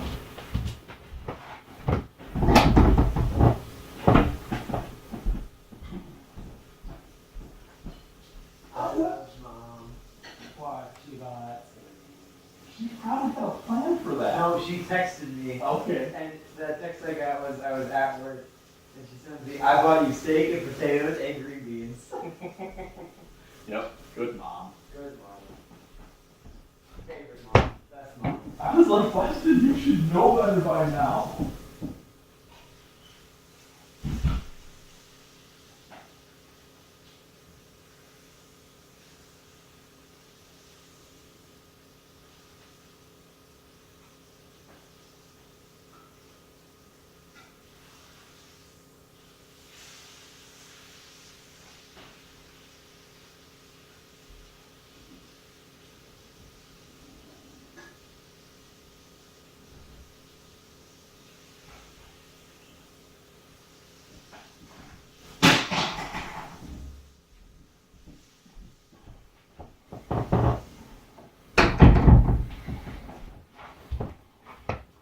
All right, is Andy back? Nope. Okay, cool. I think I can get through this part because he won't care much about this. The last thing that happens, well, he will, but whatever. There he is. I'm back. So the last thing that happens before you guys climb up to the top of the tower is Count Marlemere talks to a few of the other guards and has the children escorted from the wall. Although Razia and Marlemere III throw a fit about it and they demand to stay. And they convince him to stay. And they are going in, and he looks at you four and says, I'm going to position you when the battle begins on the north part of the wall. I'm going to leave the children with you. You seem to have done well with them so far. How did they convince him? Like, did they convince us too? Marlemere dug his heels in, saying that if I'm going to rule this country someday, I'm going to defend it. And he's a young man. He's 16. So, and Razia stuck by his side too, and she's an older teen, well, a middle teen. So the others are truly children. And so it really became a matter of we can fight, and you need everybody you got. Remind me, Mike, who is Ari? Razia? No, Ari. It was someone's wife. Reprimanded Mar. Oh, that's Arabella. Yeah. Okay. Who is she? That's the Countess. She was our alchemist. Yes. In our den. But now she's Count Marlemere's wife. That would make her Mar's mom. Yes. Grandma. Would we think that she would approve? This would be something that she might not approve of, but she definitely would give way to the boys. Okay, that's all. So you guys will, when the next surge of fighting begins, you guys will have them in your party again. It'll just be those two, though. You don't have to worry about the littles. The littles have been taken by fast horse to Castle Argynvost. So we get to the point now where you're on the wall, and several people have lined up around the count. He's getting battle reports. That you're looking at thousands and thousands of undead as far as you can see, and they're continuing to press up. They have begun at this point to pile on top of one another and use the undead being crushed below as ground to move further up the wall. They will get to the top of the wall in probably about a half an hour at the rate that they're going. And while you're having this discussion, Marlemir's sitting upon his Pegasus out looking to the east, talking to the Lord Protector, Grayson Kane, and Luther Renquist, the commander of the Ember Knights, and the new Baroness. And they don't know quite what they're going to do. And Magda is desperately trying to come up with some countermeasures and a plan. And they all look like they're on edge. And like, this is a serious, serious problem, obviously, when an arcane gate appears about 10 feet away from the wall, and out steps King Gabriel, his gnarled undead hand clenched in a fist and his black eye glowing with necrotic intensity. The Count Bucephalus takes a step back, and the Count growls, "Gabriel?" And Gabriel says, "Yes, old friend." And he begins to walk across the air. He's just kind of levitating and walking across the air. He looks broken and wounded. His eye is what his good eye is. It's filled with sorrow and pain. The men ready themselves for battle. And he says, "At ease, Setnovians. I'm not the threat." And at this point in time, he walks out onto the tower. And Marlemir dismounts from Bucephalus. He's got his hand on his sword. He says, "Who then?" barks the werewolf. The king says, "A child of a forgotten king." Gabriel collapses to the ground. There's blood flowing from the back of his neck and from several other places. I'm sure you remember Louis d'Esperanza, the former king of Setnovia, and how his family was slain after my crowning of Baron. The youngest boy, Robert, was never found. We know why now. He did this. As a child, his father led him down the path of lichdom. Marlemir, he has activated the throne under our very noses. And there's a gasp that flows through the crowd. Most other soldiers on the roof were not privy to the quick conversation that Grayson and Marlemir had. There's a tear in Gabriel's eye. He says, "There's so much tragedy already. It kept me blind. I should have seen." At this point, Grayson is kneeling beside the king, and he says, "No, I am to blame. I am the Lord Protector. It was my sworn duty to watch the throne and keep the land safe, and I have failed." And the king looks at the Lord and puts his hand on the stern man's shoulder and says, "There's more than enough blame to share, my friend. Help me up." Grayson helps the king stand as the healers begin to arrive. "Where's Samuel?" Gabriel asks. And Grayson points with his head out over the trees to the east where the glowing ball of radiance floats above the undead army. "What is she doing?" Gabe asks. Grayson cracks a smile of pride and says, "Her job." The king nods and says, "I see. We've barely spoken in years, and yes, you can approach." Yes? The king doesn't really know you. Marlemir would know you, but... So I'm going to reach into my feathers, and I'm going to... You're going to what? Pull out the egg. I found this egg, Your Majesty. Tony, we lost you. What are you doing? His audio just cut up. No, so I'm going to reach in and keep it covered. I'm going to grab it and keep it covered in my hands, and I'm going to approach him with my head bowed. And in the dwarf's voice, I will say the statement he made. You know, they say, those things almost killed the Count and his friends. And then in my voice, which will be one of the only times I've ever used it, I will ask the two of them if they believe in omens.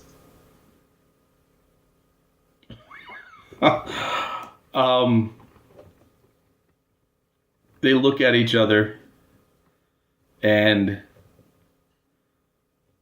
they look out at the glowing bubble.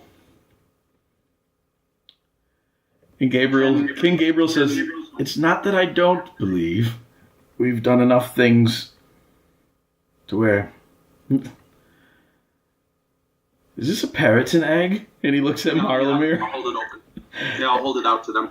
And Marlamir says, yes, we sent these 4 to kill some Peritons on our way to the castle. I keep messing up my voices. This would be the growly werewolf voice. And they have a brief discussion. And then the king says, it doesn't matter. It doesn't matter. I just wish I could have spoke to Cain one more time before the end. That's all. For her to know I did not do this. I know she must suspect me. And Marlamir takes the egg, and he just drops it over the side and starts laughing over the wall. And he says, ha! Tell her yourself. You'll get the chance tomorrow. This isn't the end. We've been through worse. And the king looks at him and says, no, we haven't.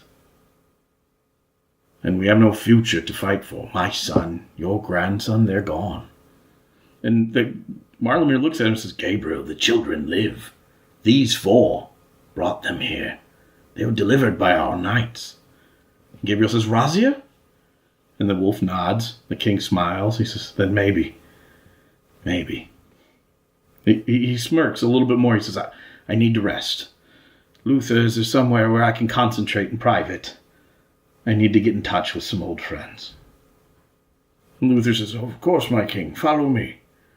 The old man leads the king back down into the tower. And Marlamir follows them with an expression on his face that you've never seen from the Count. It's concern. And you guys are left standing on the wall. With who's still up there? Grayson's up there, the new Baroness is up there. But the king and the Count have left.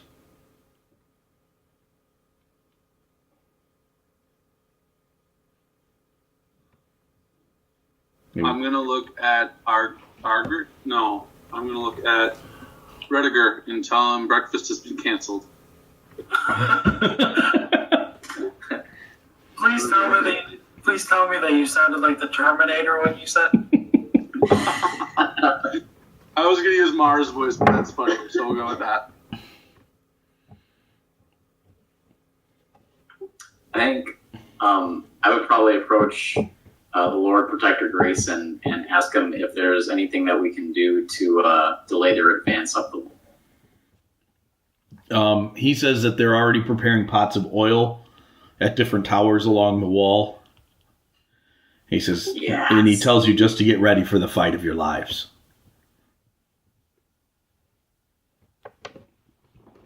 I'll just mention to the players that I have no spell slots left. But other than that, yeah, let's go. I just fire a bolt of radiant energy into the air. All right, so I'm going to move you guys to the north end of the wall. This will be your chunk of the wall that you get to defend. And you tell Marlamir and Razia to stay back. And you brace yourselves. Sometime later, the Count comes back out. The king does not. At first. And then right when the undead start to reach towards the top of the wall, you see him appear alongside his friend up above. And almost a lich.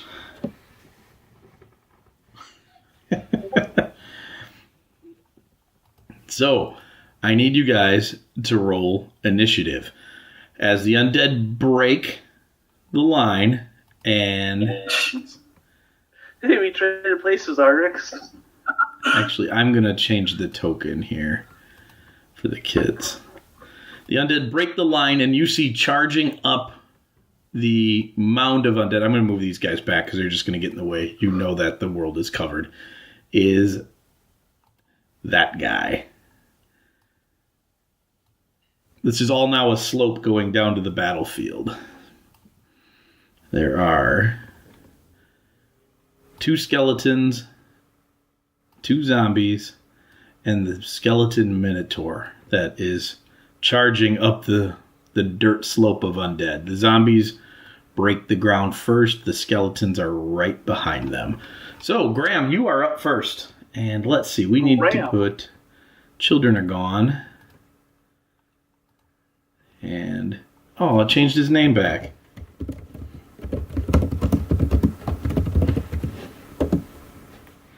And there's Count Marlamir, or soon Count in Waiting the Third, and Razia at the ready.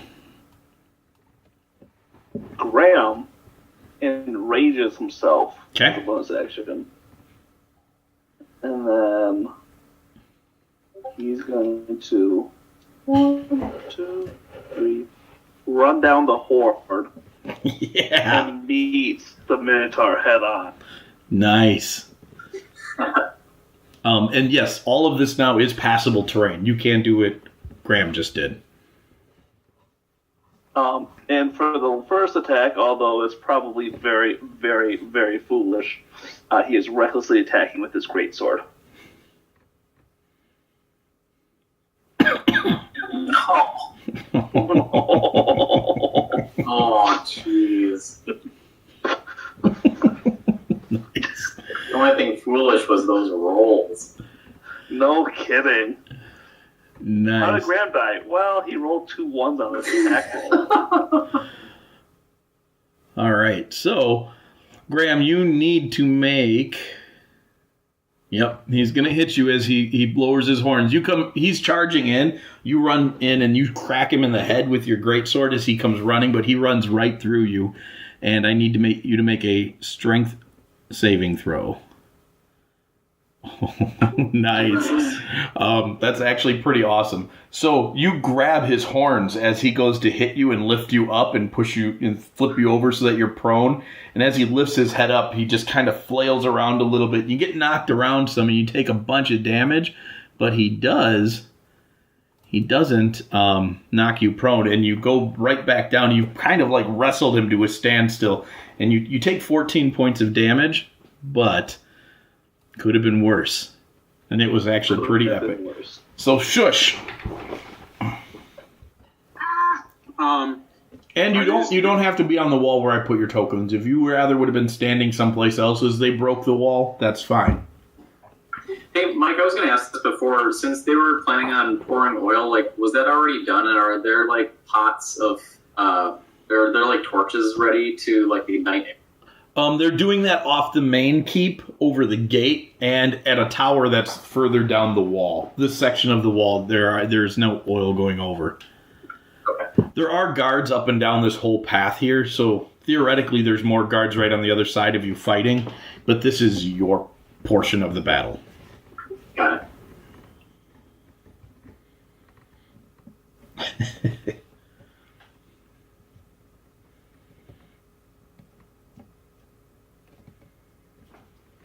I make it go bye-bye. All right, so you wail on one of the zombies and just roast it with radiant damage, and it does definitely disappear from sight. Rudy. Is that going to be opportunity attack moving away? Or is there some distance between me and zombie? You can start with distance between you and zombie. I just threw your tokens on the wall. You can rearrange them however you feel best. Okay. Like, as they started to come up, I'm sure Rudy would not have stood right there. I mean, he's within melee range right here, though, correct? He is within melee range right there. If you want to stay there, go ahead. Well, not initially, but I am going to do something. All right.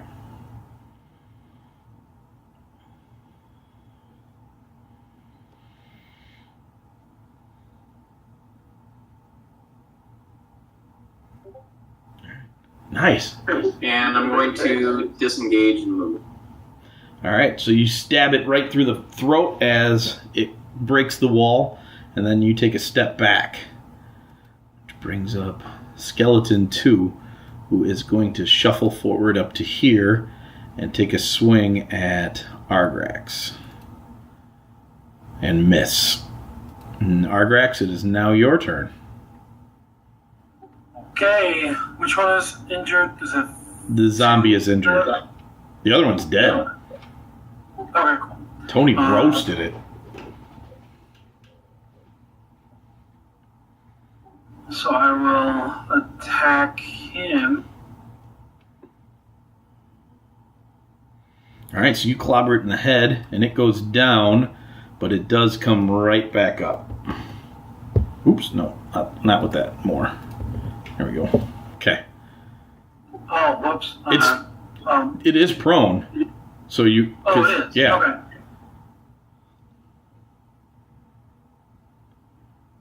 So all right, then you clobber it again. And I will use the blade flourish to hit him again. I mean to Do more damage. Yeah. So 3 more damage on my AC. That's just enough to drop him to 0. So the DC is low, and he does come back up, but he's not looking good this second time up. Okay. That's my turn. All right, Skeleton 1 is going to run in and take a stab at Argrix and miss.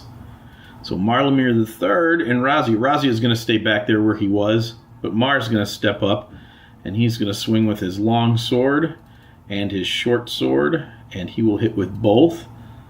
And he will do a total of 15 points of damage and kill that skeleton.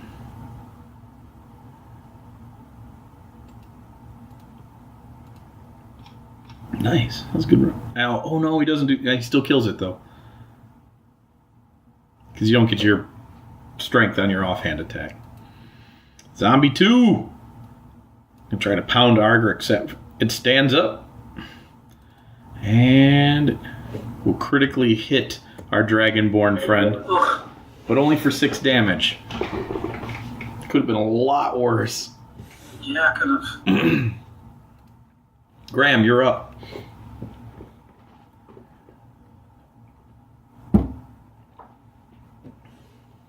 He has switched to his battle axe and shield, Sounds good. and will attempt to push him back. Oh, you do. So you push him back 5 feet. Push it back. Push it back. Push it back. Graham, the further down this pile you go, you realize if you go any further, the undead they're standing on here are all still alive. They haven't been crushed and trampled to death, so they will start grabbing and clawing at you if you go any further. Okay, that's good to know. Alright, so the Minotaur takes his great axe and he's going to swing at you twice. The first one goes wide, and the second one will hit you, and it will hit you for 15 points of damage. And I need you to make a strength saving throw as he tries to trip you. Actually, it's a dex save. But either way, he does not. He tries to hook you on his backswing with the handle of the axe, and he does not. Shush, you're up. I'm just going to throw both of the zombies you have.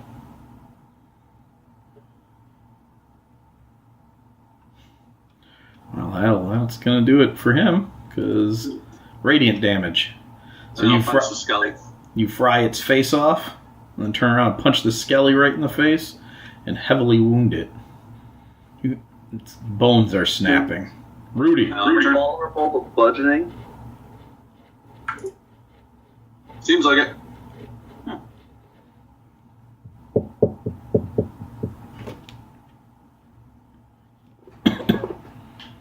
Oh no! That's your second one tonight. Wait, I don't know. You're I just a rolled halfling. 18 instead. Yep, you're a halfling, so Yeah, you do hit him. him. Yay. Sad we forgot that last time. No, I don't think I forgot it just yet. Yeah, earlier, the last fight you did. Didn't I roll a 2, not a 1? I'm pretty sure you rolled a 1. Anyways, Yeah. so I rolled a 2. clobber him.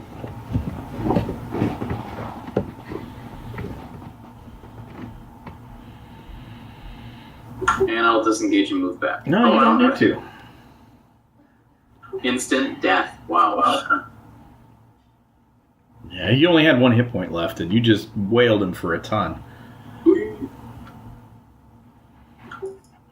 All right, Argrix.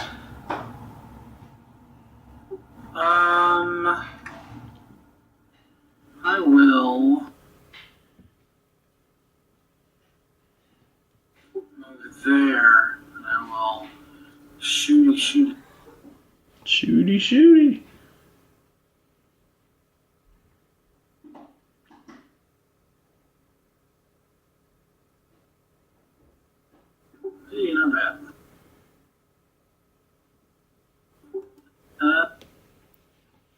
That's it.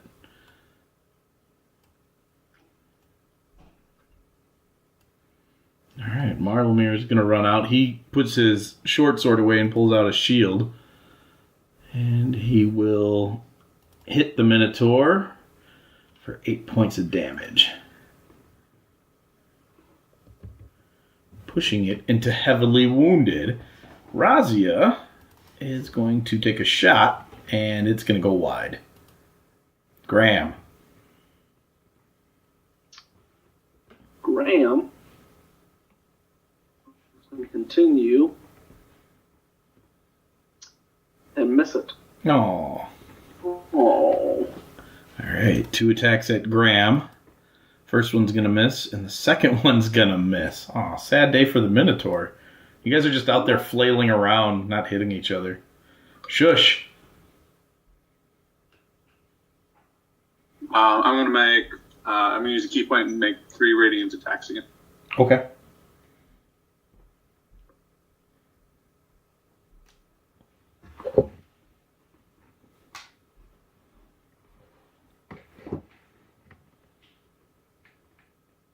And that will end my turn. All right, so you blast a bunch of radiant damage into it. Rudy.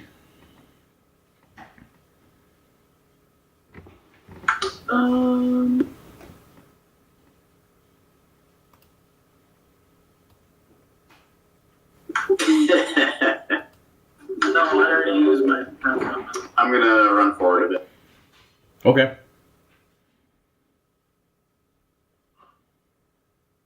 And that's a lot. Argrax, you're up.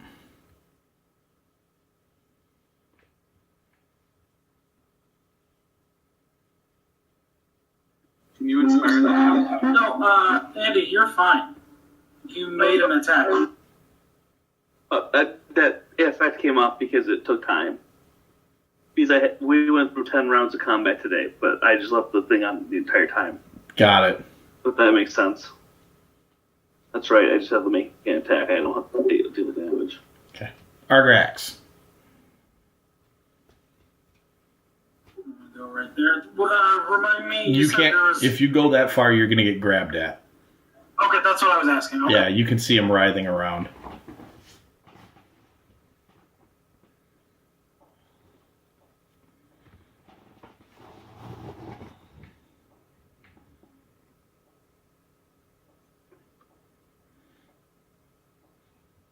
All right, so you run up and you smash the Minotaur and it crumbles to the ground.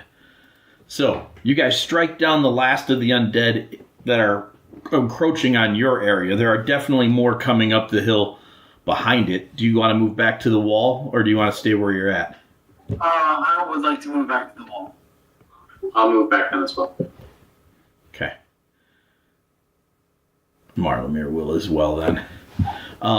You strike down the last of the undead in your area. You look up and down the wall, and the soldiers are holding their own. Some of them are closer to being overwhelmed than others. There is a small army of werewolves now around the Count and his men. The king is floating just behind them, destroying the more powerful undead that have appeared. You have seen some very powerful undead, even a few vampires spawn, come through the crowd, and he is handling them with blasts of magic. Then suddenly the area is filled with a light so bright it's almost blinding. But then it feels warm and soothing. You guys can recover half your spell slots and half of the damage you've taken.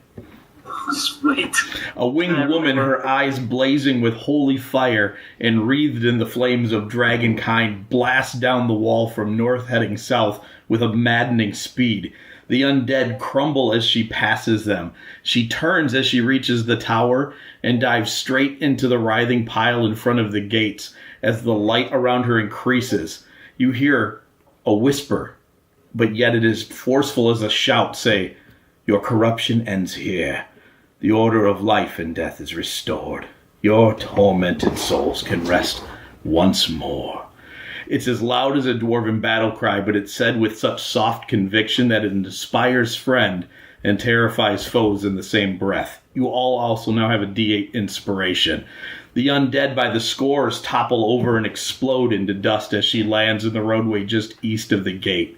Ash rains down from the sky like snow on a mountain covering the road, the ground, and the trees. Graham dives for the wall and makes it as the undead below him begin to disintegrate. The high priest of the grave, champion of the divine, guardian of life and death, Saint Cain, has come. What do you guys want to do? Is rejoicing an option? Rejoicing is an option. Then that's what I'm doing. Now there is still a good pile of undead leading up to your wall. They are going to continue to pile up and come up your way here. In front of the gate, though, the ground has been cleared. Hey, I have a quick question about you said we can get half our spell slots back. I Yes. have 4 first level and 3 second level, so, I mean, how do you want me to do Give me a d20 roll. If you roll high, you can have 2. If you roll low, you get 1. Count for rages. Yeah, you can have a rage back. That works. Can I? Ooh, Well, was it a is that- Is that a I was asking d20? about 10 points. Oh. So, yeah, you get 1 second level and 2 first level spell slots back then. Okay. Do I get inspiration back too? Half. Half of your spent resources you get back. So, Okay, key cool. points, inspiration, hit points. Hey, you want to remove my advantage on Constitution? Oh, yeah. I mean, I don't want you to, but I mean, it's been a minute. Is there anything else you guys want to do in this short amount of time that you get to breathe?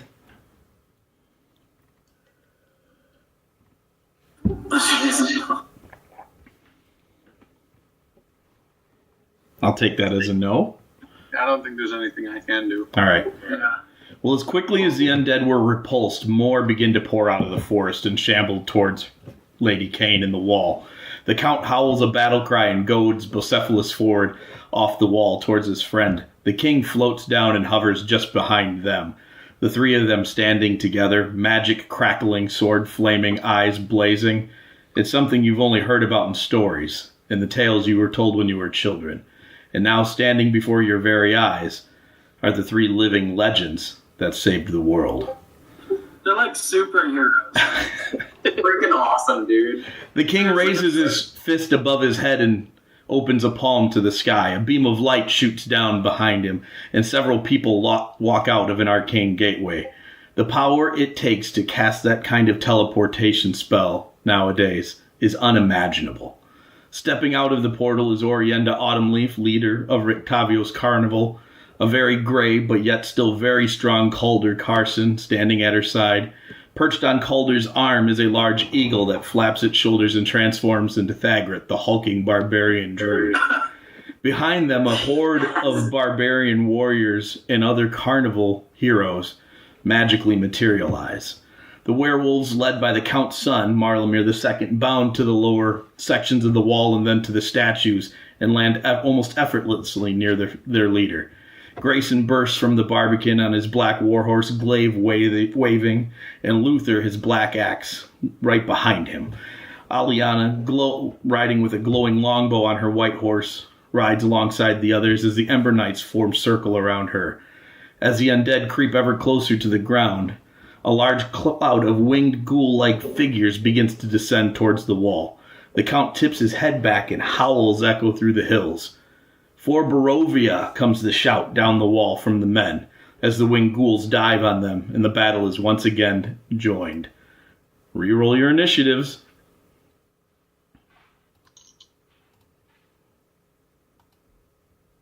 Boom.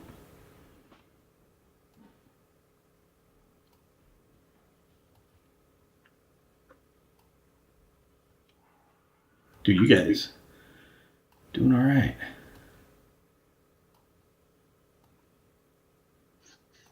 these are hovering. These guys are flying. So, Rudy, you're first.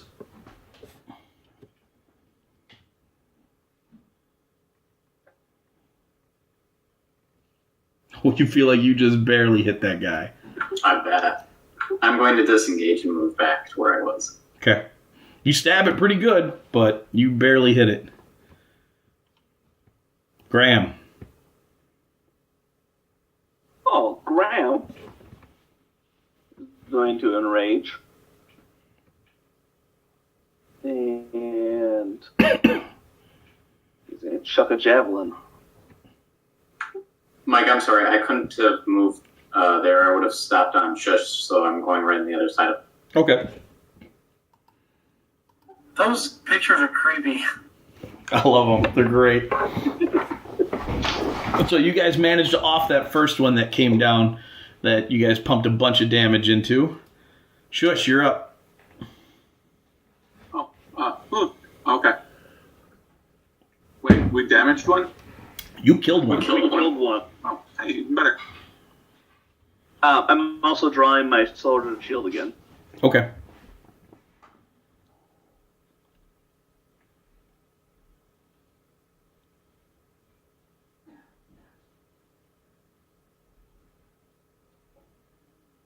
Oh no. Oh.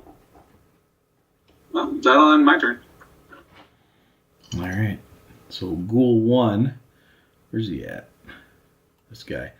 It's going to fly straight forward and attempt to attack Marlamir. And miss with his claws, but he is going to hit with his bite. And he's going to bite Mar pretty solidly.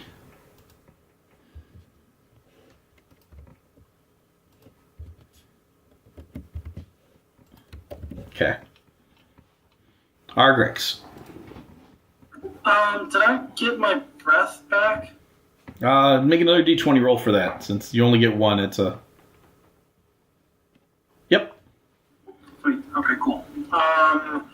Seeing Marlamir in being attacked, I'm gonna attack. Okay. Come to his aid.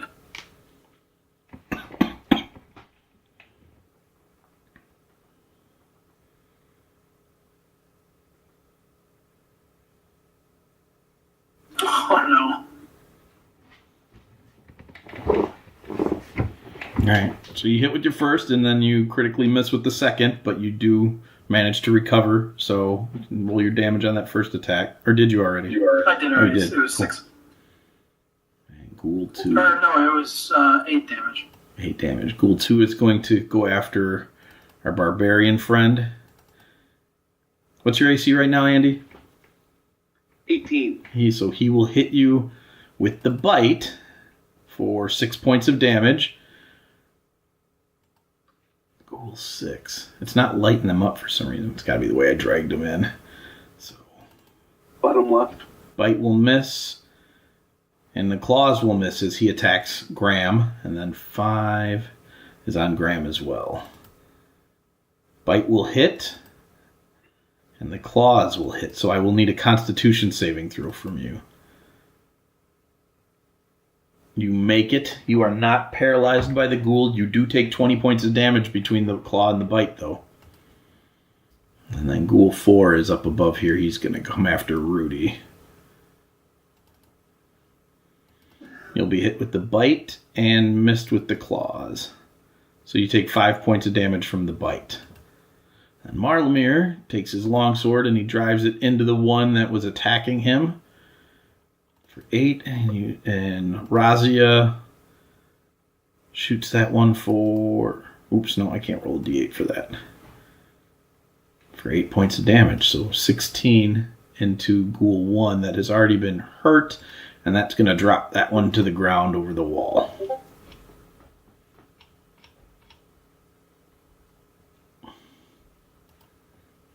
All right, Rudy, you're up. So you stab the one right next to you. You stab it good. And then I will disengage. Okay.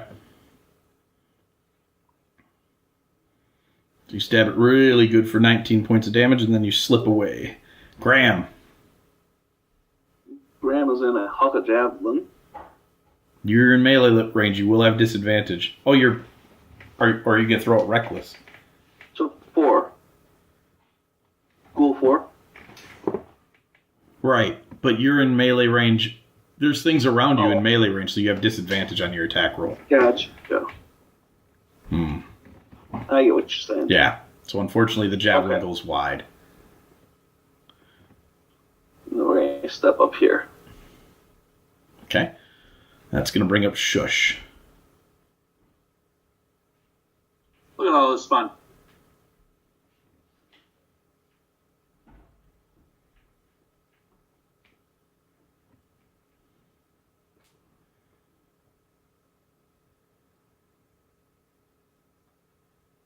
All right, you blast that one, and it collapses to the ground, screaming and writhing, and then dies.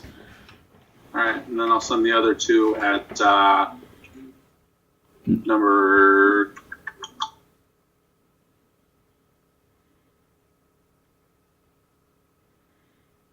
Two more radiant sunbeams pound into the ghouls. Get them. That'll have my turn. All right. Argrix. Okay, I'm going to move here. And I will... Which one was hurt? 2 is hurt, 2 is hurt. and it's hurt bad. It's hurt bad. Okay, so I am going to attack not 2 then. I'm going to attack 1. And I'm going to use a blade flourish. Lame. Oh my gosh, you're kidding me. So I'm going to do 1 damage to all 3 of them. All 3 of the ghouls take 1 damage? Yeah. All right. It was hurt bad, but it wasn't hurt. It was hurt worse than that. Oh, you gotta be kidding me. Oh no! Nat 1 on your second attack is terrible. Jeez, okay. That short sword's done you no favors tonight. Okay, Oh my gosh. you will have -2 on your next attack. Okay. So, all right, Ghoul's turn. Ghoul 2 is going to attack Argrix, who just hit it, even though it was lightly. What's your AC? 15. So it will bite you, but it will miss you with the claws. You will be bit for 7 points of damage. I really hope to hit you guys with more of these claws, but I keep messing with them. Graham, you're missed with the bite and the claws from Ghoul 6. And Ghoul 5, missed with the bite and missed with the claws. Darn it. Marlamir is going to step forward and attack Ghoul 2. He will hit, and that one's going to die. And he kills Ghoul 2. Razia will take a shot with her longbow at Ghoul 5 and hit. Oof, good damage, good damage. So that one is now going to be heavily wounded. Top of the round, Rudy.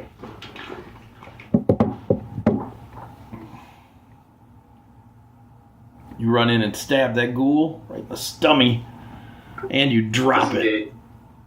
Run your rapier right up through its throat. And Graham, I believe that's going to be your turn then, since Rudy disengaged and moved. Graham is going to pull out his greatsword and recklessly attack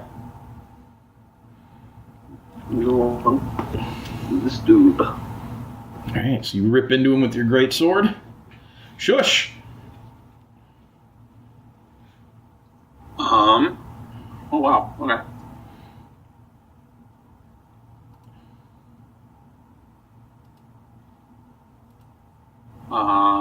I can't get into melee with him, can I? Yeah, that's all. You can step on all those guys. I'll just go there. It's easier. Punch. Alright, so you run up after you blast it with some radiant damage and then let some punches rip into it, and you drop that ghoul as well. So, you clear the undead winged ghouls away from you. The wall forces, they took a bigger pounding from the ghouls than they did from the zombies. You guys seem to luck out on them quite a bit, but you saw several of the guards on the walls paralyzed and ripped at by the ghouls. Out on the field, The Count's forces, they've kept the undead at bay. They seem to be holding their own, and then dark circles of purplish energy begin to swirl outside of the hordes, and figures begin to materialize out of them. You can't make out what they are as they're absorbed into the hordes almost right away. The king goes to cast a spell, but nothing happens. He looks at his hands in disbelief, and then rising up out of the zombies are several rotting balls of flesh, with one large central eye and 10 writhing eye stalks atop their heads. Their main eyes are pulsing with power and aimed right at the king and company. Behind them, as if walking out of thin air, is a smallish figure robed in black, a skeletal hand protruding from one of the sleeves of the robe. It points a hand at the king, and you watch in horror as the hand of Vecna is ripped from his arm and blood goes shooting everywhere. His eye bulges and then comes loose, the tendrils of Vecna trying to reattach themselves as the eye floats away and blood just begins to pour down Gabriel's face out of his skull. The screaming of the king is ear-shattering, and over it you hear, "I claim these from you. You have wasted their potential for too long. They belong in the possession of one worthy of the heritage." The others attempt to stop the transference, but the hordes of undead in the anti-magic fields they find themselves in block their best efforts. The eye and the hand... The eye and the hand attach themselves to the cackling lich. "Now, bow before the King of Worms, and I will consider sparing you." There's a pause for just a moment. And then, from the north, a deafening roar. And descending down between the mountains and over the trees are 3 silver dragons. The dragons of Argynvost have come. They tear into the beholder zombies, ripping them to shreds with their claws, unleashing torrents of ice from their mouths. Gabriel stands, blood pouring from his arm and his eye, and he turns his full attention to the king of rotting flesh. In front of you, rising up out of the piles of undead, are several creatures that you're going to have to deal with. I need initiative one more time from you guys tonight. Come on. Come on now. Come on now.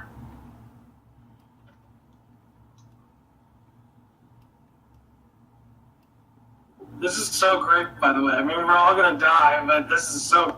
Also, that's super gross. Yeah, it was super gross, but awesome. Like, the whole, like, this is betrayal.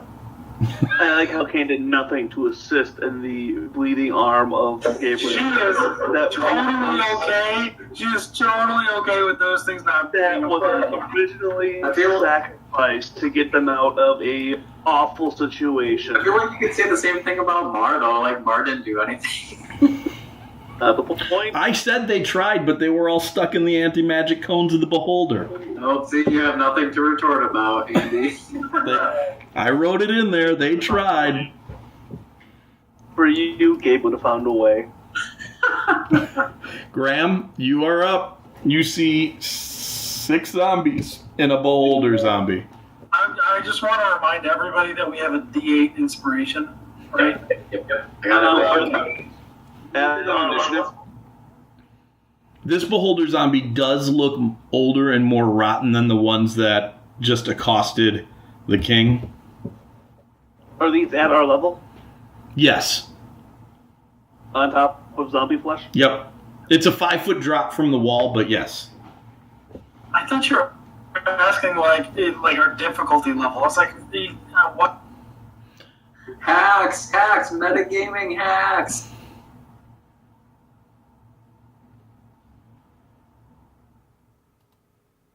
I'm gonna go attack the beholder. Jumping down from the edge of the wall. Mar would be proud. All right. It is going to attempt to bite you and miss, and then I need to roll a d4 to see what ray it shoots at you. I need a Constitution saving throw from you, Graham. No, that's not the one you're supposed to use. Oh, very nice. You are only going to take 24 of the 48 possible damage you could have just taken. Oh my gosh. Divided by 2 would be 32. It wasn't psychic, correct? It was not psychic. Rudy. Okay.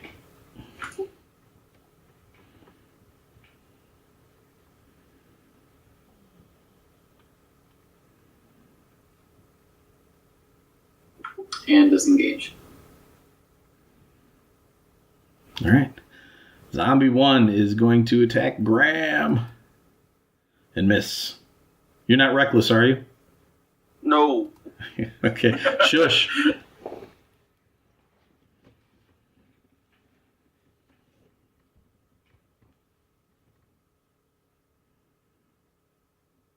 Oh, no.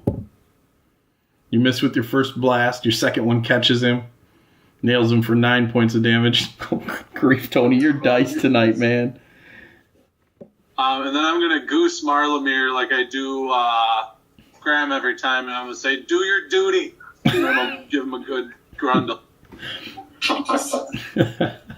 All right, so this zombie is going to climb up onto the wall and move over to here and attack Argrix.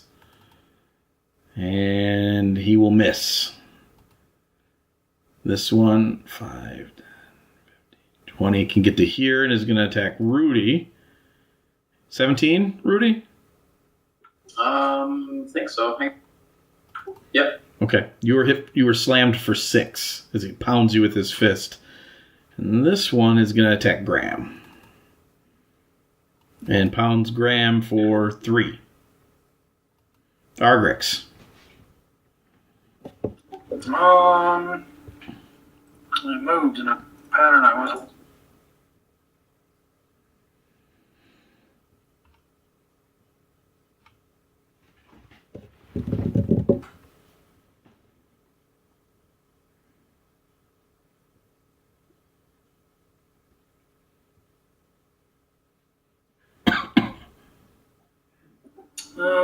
I will not do that. Okay. I'm going to move that then out of the way. Okay, so here's what I'm going to do. I'm going to attack zombie, or zombie 2, no, they're both. I'm going to attack zombie 6. Okay. You attack zombie 6. You will hit him. And then I'm going to, healing word. All right. So you attack zombie 6 for 6 points of damage, and you cast Healing Word on Graham. Marlamir hops over to here and will attack zombie 1. He will hit it, and he will hit it for 5 points of damage. It looks like it is barely standing, but it's still up.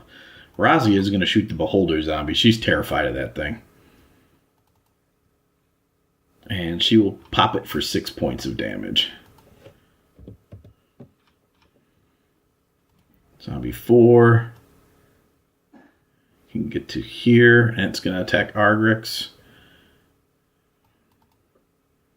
And miss. Zombie 5 is going to attack Graham. And miss. Graham, you're up. Okay. He is going to continue his attack on the Beholder zombie. And missed. Oh no. Alright, it is going to attempt to bite you. And it will miss. And then eye stalks move around. And let's see. 17. That is Shush it's aiming at. I don't accept this. You don't. I need a dexterity saving throw from you, Shush. All right. You take no damage as this green beam hits you. Green beams. So you don't take any damage from this blast, but it does hit you. Ow. Right? That's how Disintegrate works, right? No damage. Not a clue. We figured that out because it's stupid high. All right. You do not take the 60 points of damage it could have done to you. That would have done Rudy. Not turn into Rudy! Rise. Dude. Come sneak attack damage. Okay. Oh, I suppose I can't choose a different target, but No, you cannot choose a different yeah, target. alright. You'd have to roll that at disadvantage if you wanted to choose the beholder. No, I don't want to do that. Alright. Disengage. So how much did that exceed by 9? So, okay. You kill it. It does not make its saving throw to reconstitute.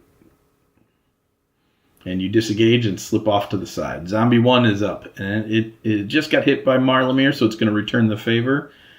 It will go to strike him, and he will use his parry ability and raise his AC and knock its hand away. Yes. Shush. I didn't like the beam. I'm just going to throw all my rays at it. I told that you're telling Mark to shush. That's fine. There was one round where it sounded like he was telling you to shush, Andy, like because he said something to you because it was your turn, and then Tony was up and he said shush loudly, like at the end of it, like he was telling you to. All right, so Shush just throws tons of Monk Radiant beam damage into the beholder, and it is heavily wounded, but it's still hovering there, eyes searching for something to attack. Zombie 3 is going to attack Argrix and miss. Zombie 2. Zombie 3 is going to attack Graham and miss. Argrix, you're up. Okay, I'm gonna move, and I will probably get an attack of opportunity. Yep. If you're going to line all 4 of those guys up? Yep. Yeah, okay. Yeah, all 4 of them. So Zombie 4 gets a... It is going to hit you Okay. for 6 points of bludgeoning damage. Then I gotta make saving throws for these jokers. Oh, I can do it. Oh, alright. Oh, you sure I can't? Well, No, you said you would do it before my rolls hit, so you go right ahead, and I made all my saves. Oh, well, you made all these ones too. made most of them. Alright, so you lay some breath weapon damage into them. Let's see. Marlamir is going to attack the zombie in front of him. He will hit it. Ooh, that's a lot of damage for the young count in waiting. And that guy is not getting back up. Boom. Razia is going to make her short bow attack at the beholder and critically hit. You go, girl. Nice. For another 10 points of damage. Alright, Zombie 4 is going to shuffle forward and attack Mar. And miss. Zombie 5 is going to attack Graham. And miss. Graham, you're up. Graham is going to once again try attacking the beholder. Hey! Graham sinks his battle axe into the beholder, and it drops. Oh, wait. Oh, yeah, it drops. It's only exceeded by 3. I only rolled a 2. Oh. Okay, never mind. Yeah. I was being all like sarcastic, thinking I was going to get you, and then I was like, oh, crap. 2. Rudy.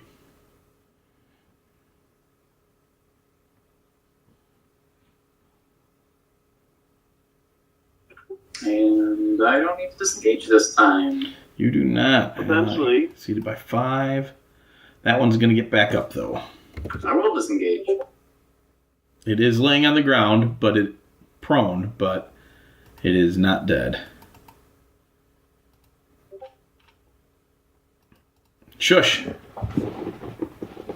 Yeah. I'm just gonna attack some things and do it.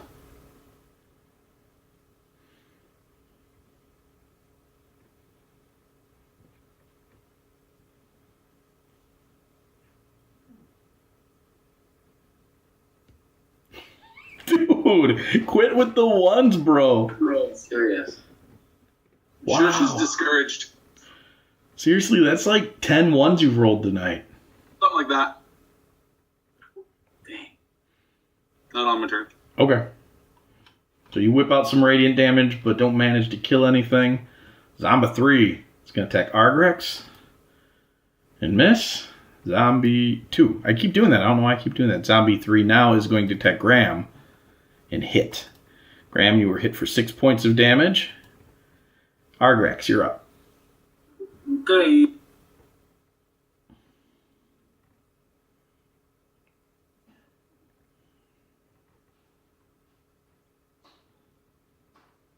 Super lame.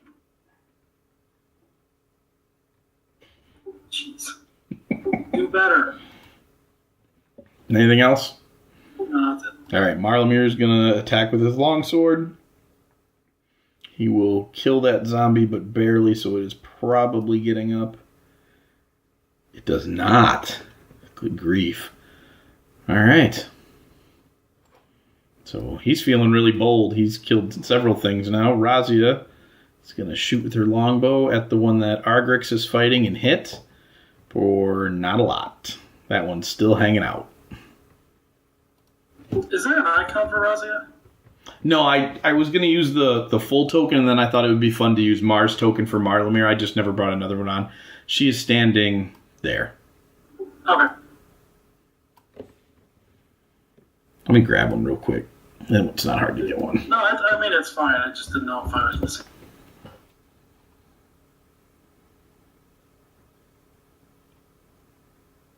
Mm-hmm. What? Go Andy. That had to have been Andy. There's nobody else. Yeah. Blue with who's pick? Tony's. What happened? I didn't do it. Oh, T must have then. He's the only other one that I would have thought would have been that fast. That's great. That's awesome. Zombie 5. It's going to attack Graham. And miss. Dude, these zombies are worthless. That last group I had was great. Graham, you're up. Graham is going to attack. In fact, recklessly. With the greatsword. Seriously? Dude, zombies are super easy to hit.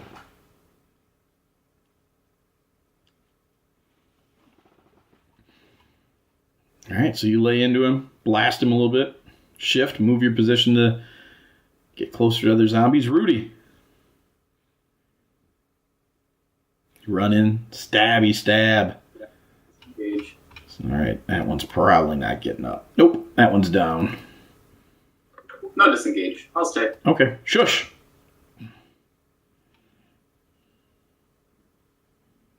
Why is it not doing it? My game paused. I'm not sure what's going on. Oh no.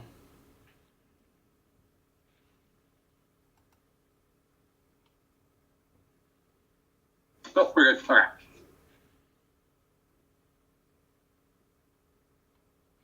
A dog. Oh, that's a good one. Max damage on some D4s. Dang. By 3. There's a pretty good chance he's coming back. Yep. Oh, do I have to kill it with the radiant damage? It's not just if it takes Yes. it in the round? You have to kill it Gotcha. with radiant damage. So he pops back up. Anything else? No. I'll just run away. Okay. Well, he's going to take a crack at you. He is prone, though, because you knocked him down. Ooh, it's a good thing, too. He had a D20 in there. He's going to hit you for 4, though. Oh, you beat 17? Okay. Yeah, I rolled an 18 on the dice and a nat 20. So, Oof. yeah. All right, so now it's his turn. He stands back up and attacks Graham. And we'll hit Disadvantage roll. for 6. Graham's hit for 6. Argrex. Oh, what? No, I was just repeating it back. Oh, yeah. Sorry.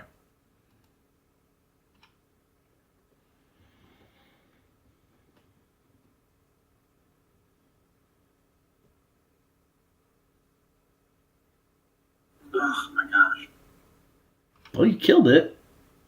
Not by much. DC at 8. Oh, he gets up. So, Marlamir's going to step over here. Make his attack. And miss. Razia is going to make her attack and hit. And she will hit for 9 points of damage on Zombie 5. That's going to put it down by 2. And a nat 1 will keep it down. Graham, you're up. Graham is going to swing. Do it. Recklessly.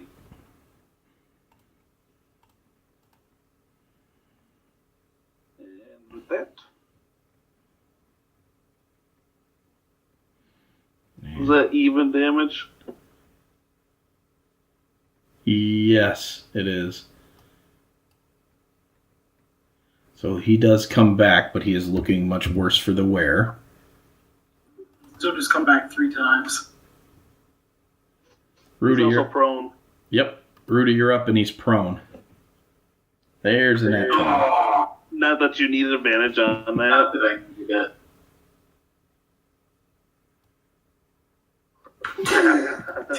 Dude. He stays down. Nice. Net 20. Very nice. Exceed by 20. So there's... Very nice. There's a large commotion that's been going on while you were fighting this. You look back where your leaders were fighting, and the scene is not good. The Lich seems to definitely have the upper hand. 2 dragons lay dead. Jerome's body is wrapped around a dead Gabriel. He was slain protecting the fallen king. The king of rotting flesh has decimated your forces. The Iron Wolves lie dead at the feet of the Lich. The Count and his son are still standing, but barely. They are being protected by what remains of the Ember Knights. The heroes of the Carnival and the Garden are fighting, but they have been separated from the others, pushed back towards the gate. They too have taken heavy losses. Samuel and Grayson are fighting through a pack of vampire spawn, pressing closer to the Lich.